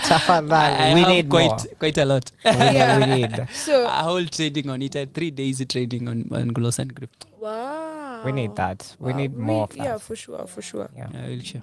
Yeah, for sure. So, my last question is, I was with Gen Zs yesterday in school, and just one of the group therapy sessions are finding me and all, and then these kids were saying, mimi sitaoa, mi siwezi oa, utaoa mbona, bibi ni shida, hasira, and I'd like to hear from your perspective, why do you think marriage is important? Because I think our generation is already missing the point. Ish. Haya basi twende. Hey, ni moto.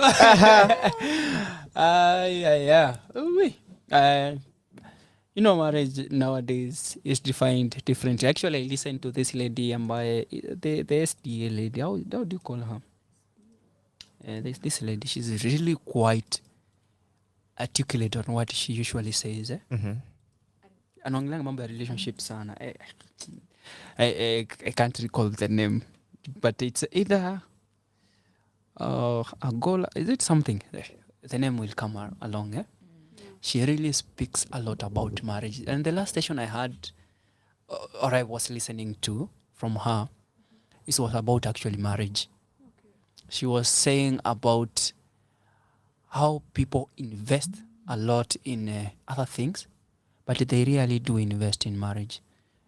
Like she was saying, like, people don't want to get to understand the concept of marriage. They want to invest. Actually, she was saying, like, they want to invest in weddings. But if We? Okay.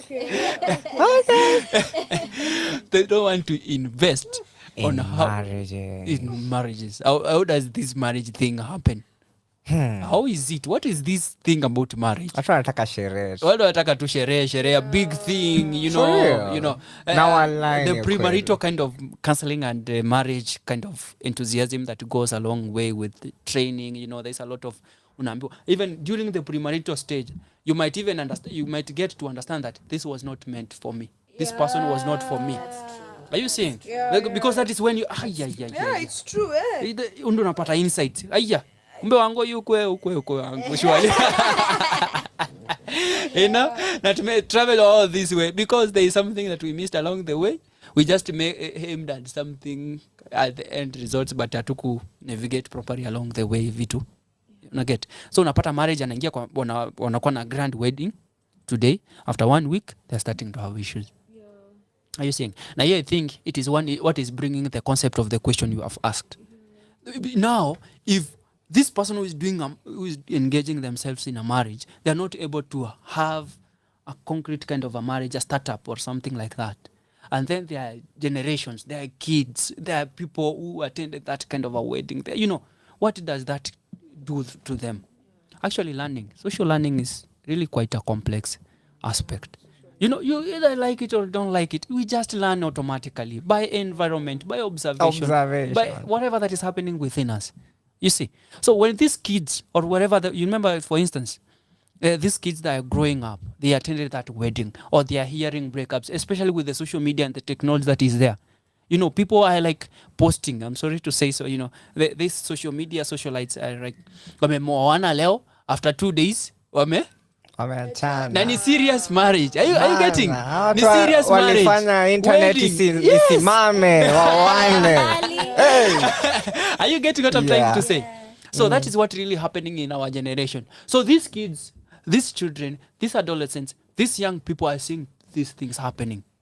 And they're learning from them. And they're creating ways to deal with those phenomenons. Are you seeing? So if I know that I'm going to marry her, are you seeing? And I know after 2 days to touch, and what is the essence of marriage? Are you getting it? Wow. Are you getting it? I think also, like, now as you continue talking, Yes. we really don't understand what marriage is and what it is for. What is the purpose of it? Marriage. So people are just getting in for the sake of, for all the weird reasons, either for sex, for Status. for status. Any stage ya life.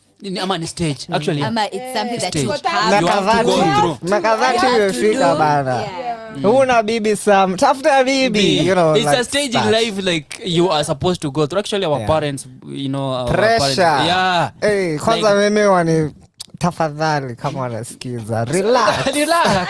Patia some time. He will be there at his own pace, at his Yeah. own time. So marriage, it's a complex issue. So I'll maybe say it's another topic, a whole topic that we can maybe have a discussion about. Round Wow. 2. Sawa, tafadhali.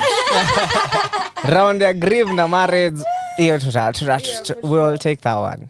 Wow, so thank you so much, Vincent. Nice. To you, I really appreciate this session. Has been brilliant. Wow. 3 hours. Mimi nataka tuseme our biggest takeaways and then we are done. Mimi my biggest takeaway. Hii nitaprint kwa t-shirts. The child raises the man ama gives birth to the man.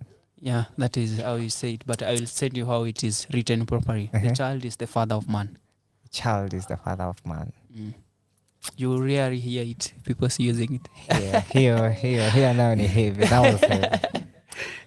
That really got me. And it's amazing your conversation to have your inner child imenipata, because many people wanna walk around with wakawa disturbed just because they're not taking care of their inner child. The inner child haitaji too much, just security and kumwashua to consistency.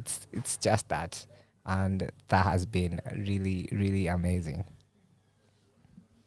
Wow. I think for me, it's just relating to what he has mentioned about security. It's about being intentional about creating safe spaces for children, not only for children around us, but for our inner children.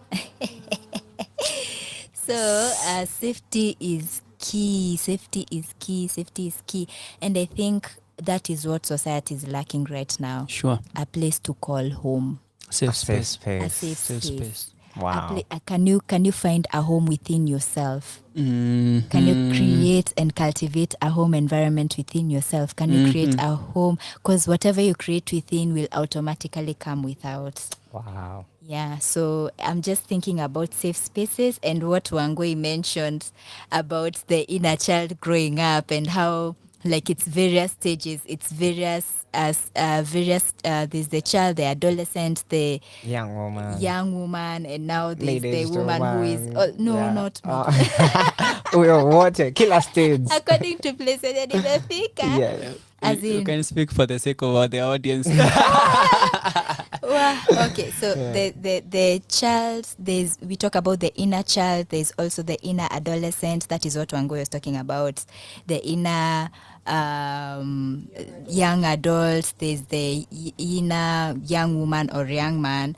I mean the old middle-aged man or woman, and then now there's the elderly woman or man.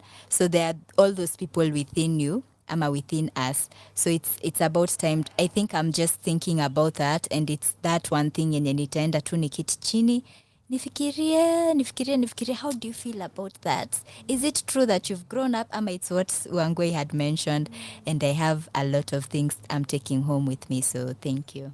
Awesome. Thank you. For me, I think we've talked about child psychology, and that's my takeaway. Tumeongelelea so much about being a child, how it's affecting us right now, about your inner child, about the child is the father of man, and that's a big one for me. And also about the loss and grief also. I think ye many pata in a different place, because I have a friend who's undergoing something close to that. So I'll do more consultation. And yeah, and I think it has been an energy-filled session. Nimekuwa more of a student. Nimelearn a lot.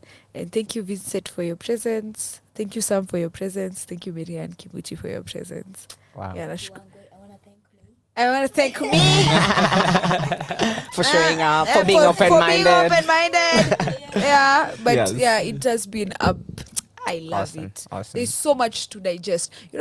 Also the aspects of physical, emotional, spiritual. I think also our intellectual mind has a body to some extent, because I feel there's so much to digest. Yeah. We've taken so much that we need to digest, filter, excrete also, because maybe there's something you disagree with or you don't. Doesn't apply to you. Sure. Yeah. Nice. Yeah, so I'm happy, and there's so much to digest. Yeah, So sure. thank you so much. Wow. Now Vincent, kama uko na watu utasalimia nyumbani, my big ups, anything you would want to tell us. Leo ni World Mental Health Day, so unaweza tuambia something. All right. So tell us something. Okay. First and foremost, I'd like to take this opportunity to appreciate 254 Radio. What is your slogan? The home of Kenyan music. The home of Kenyan music. I love it. Thank you so much for the invitation. Yes. I was a little bit anxious, but as time went by, I got my space. Yeah, I found my space and I felt safe. Nice. So asanteni sana, and I hope maybe you will invite me another time to have another wonderful conversation of this kind. Yes. To my audience, whoever you are listening outside there, whether you are a man, a woman, a lady, young lady, or whatever that is, I like to encourage you to seek help. Let's talk about mental health. Let's keep the conversation rolling. Just talk with yourself. It necessarily not meaning that you have to talk with someone else. You can have a conversation with yourself, evaluate yourself, assess yourself, get to understand who are you. Don't just flow with the world, with what is happening around your environment and stuff like that. It's okay to flow, but get to ask yourself, who really are you as a person? Wow. And that is how you will get to the root core of who you are as a person. And whenever you feel a challenge regarding mental health, it could be maybe you are experiencing a loss and grief issue. You are experiencing any kind of financial constraints, which is a big boom to all of us. You are experiencing anything, academic issues, whether kama wewe mwanafunzi unatusikiza pale hivyo 2-3, don't give up. Stay strong and you know that you have yourself and have yourself for yourself. Wow. All right. Wow.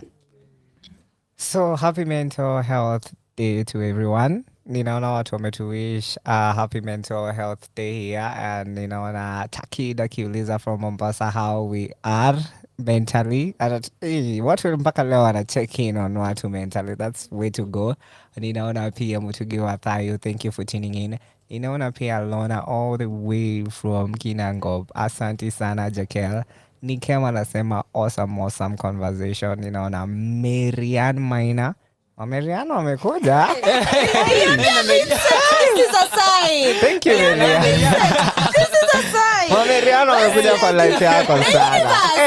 Universe is like sawa. I already have like 10 in my phone. Walai. Una attract ma Marian. Marian Maina, thank you so much. Nina Cheke Farouk, ninaona Duncan. Thank you people for tuning in to Finding Me Community Radio. Yeah, for sure. I mean, it's nice. Yeah. Until next time, what to talk about mental health, what to spread love, what to take care of themselves. No, end the therapy. Go for therapy. But I want can I give a shout out? I want to give a shout out. Yes. I want to give a shout out to my Yes. Figue. To your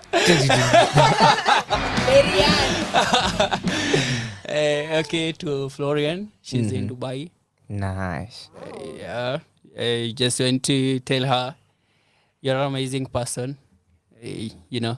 Amazing. You're a great person, and I care about you.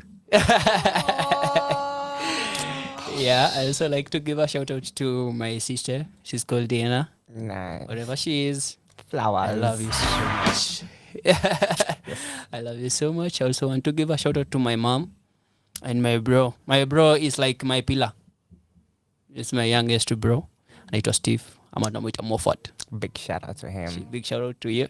Yes. And also like to give a big shout out to my boss. He's an amazing boss. And Grace, she's an amazing boss with Mike. Amazing. Yeah. Omwambie. Yeah. Umetupatia information huku. Yeah, for sure. Hey, you have been really wonderful. Thank you so much Thank for coming through. All right, Now, thank you.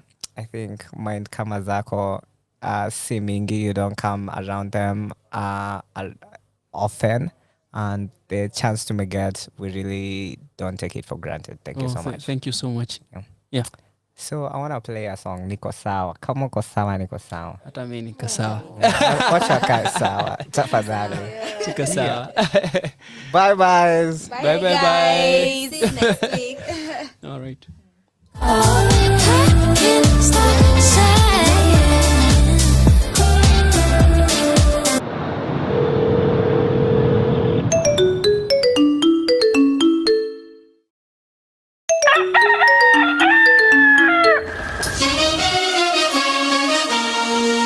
So fresh is on the beat.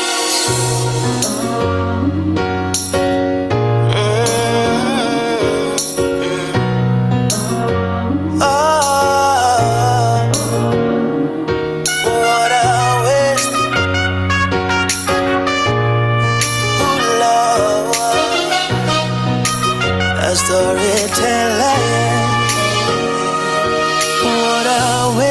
baby tumejiseti, we on the highway. Tukafunga breki, tukaanza bishana, asking who is Diana, vipi mnajuana. I swear tumejibetray, baby tumejiseti, cause love isn't here right now. Mali hii story ingeenda, tulichoanza kuja tumalize, kinachokwaza baby ziandike, punguza drama baby zitushike, washa kishada. I don't wanna argue, kako sawa miko sawa, kako sawa miko sawa. Akizile vitu tulipanga, ukanishukisha namba, najuna misi hiki tanda, vile visa na visanga. Akizile vitu tulifanya, kamlo badilishe namba.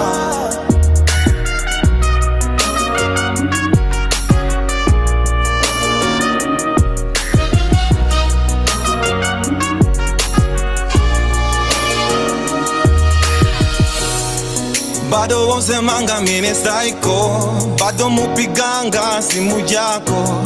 Nilideletingi namba yako, lakini naikumbuka kwa moyo. And I just can't explain, thoughts of you and me keep going up and down in my brain. And you were looking for some love, didn't care for the fame. I was looking for a good time playing the game, yeah. And now you're stuck on my lane, moving in together, baby, it was never the same. Oh, it's such a shame, kila saa tunakombana, lini tutaelewana, yeah. Kuja tumalize, kinachokwaza baby ziandike, punguza drama baby zitushike, washa kishada. I don't wanna argue, kako sawa miko sawa, kako sawa miko sawa. Akizile vitu tulipanga, ukanishukisha na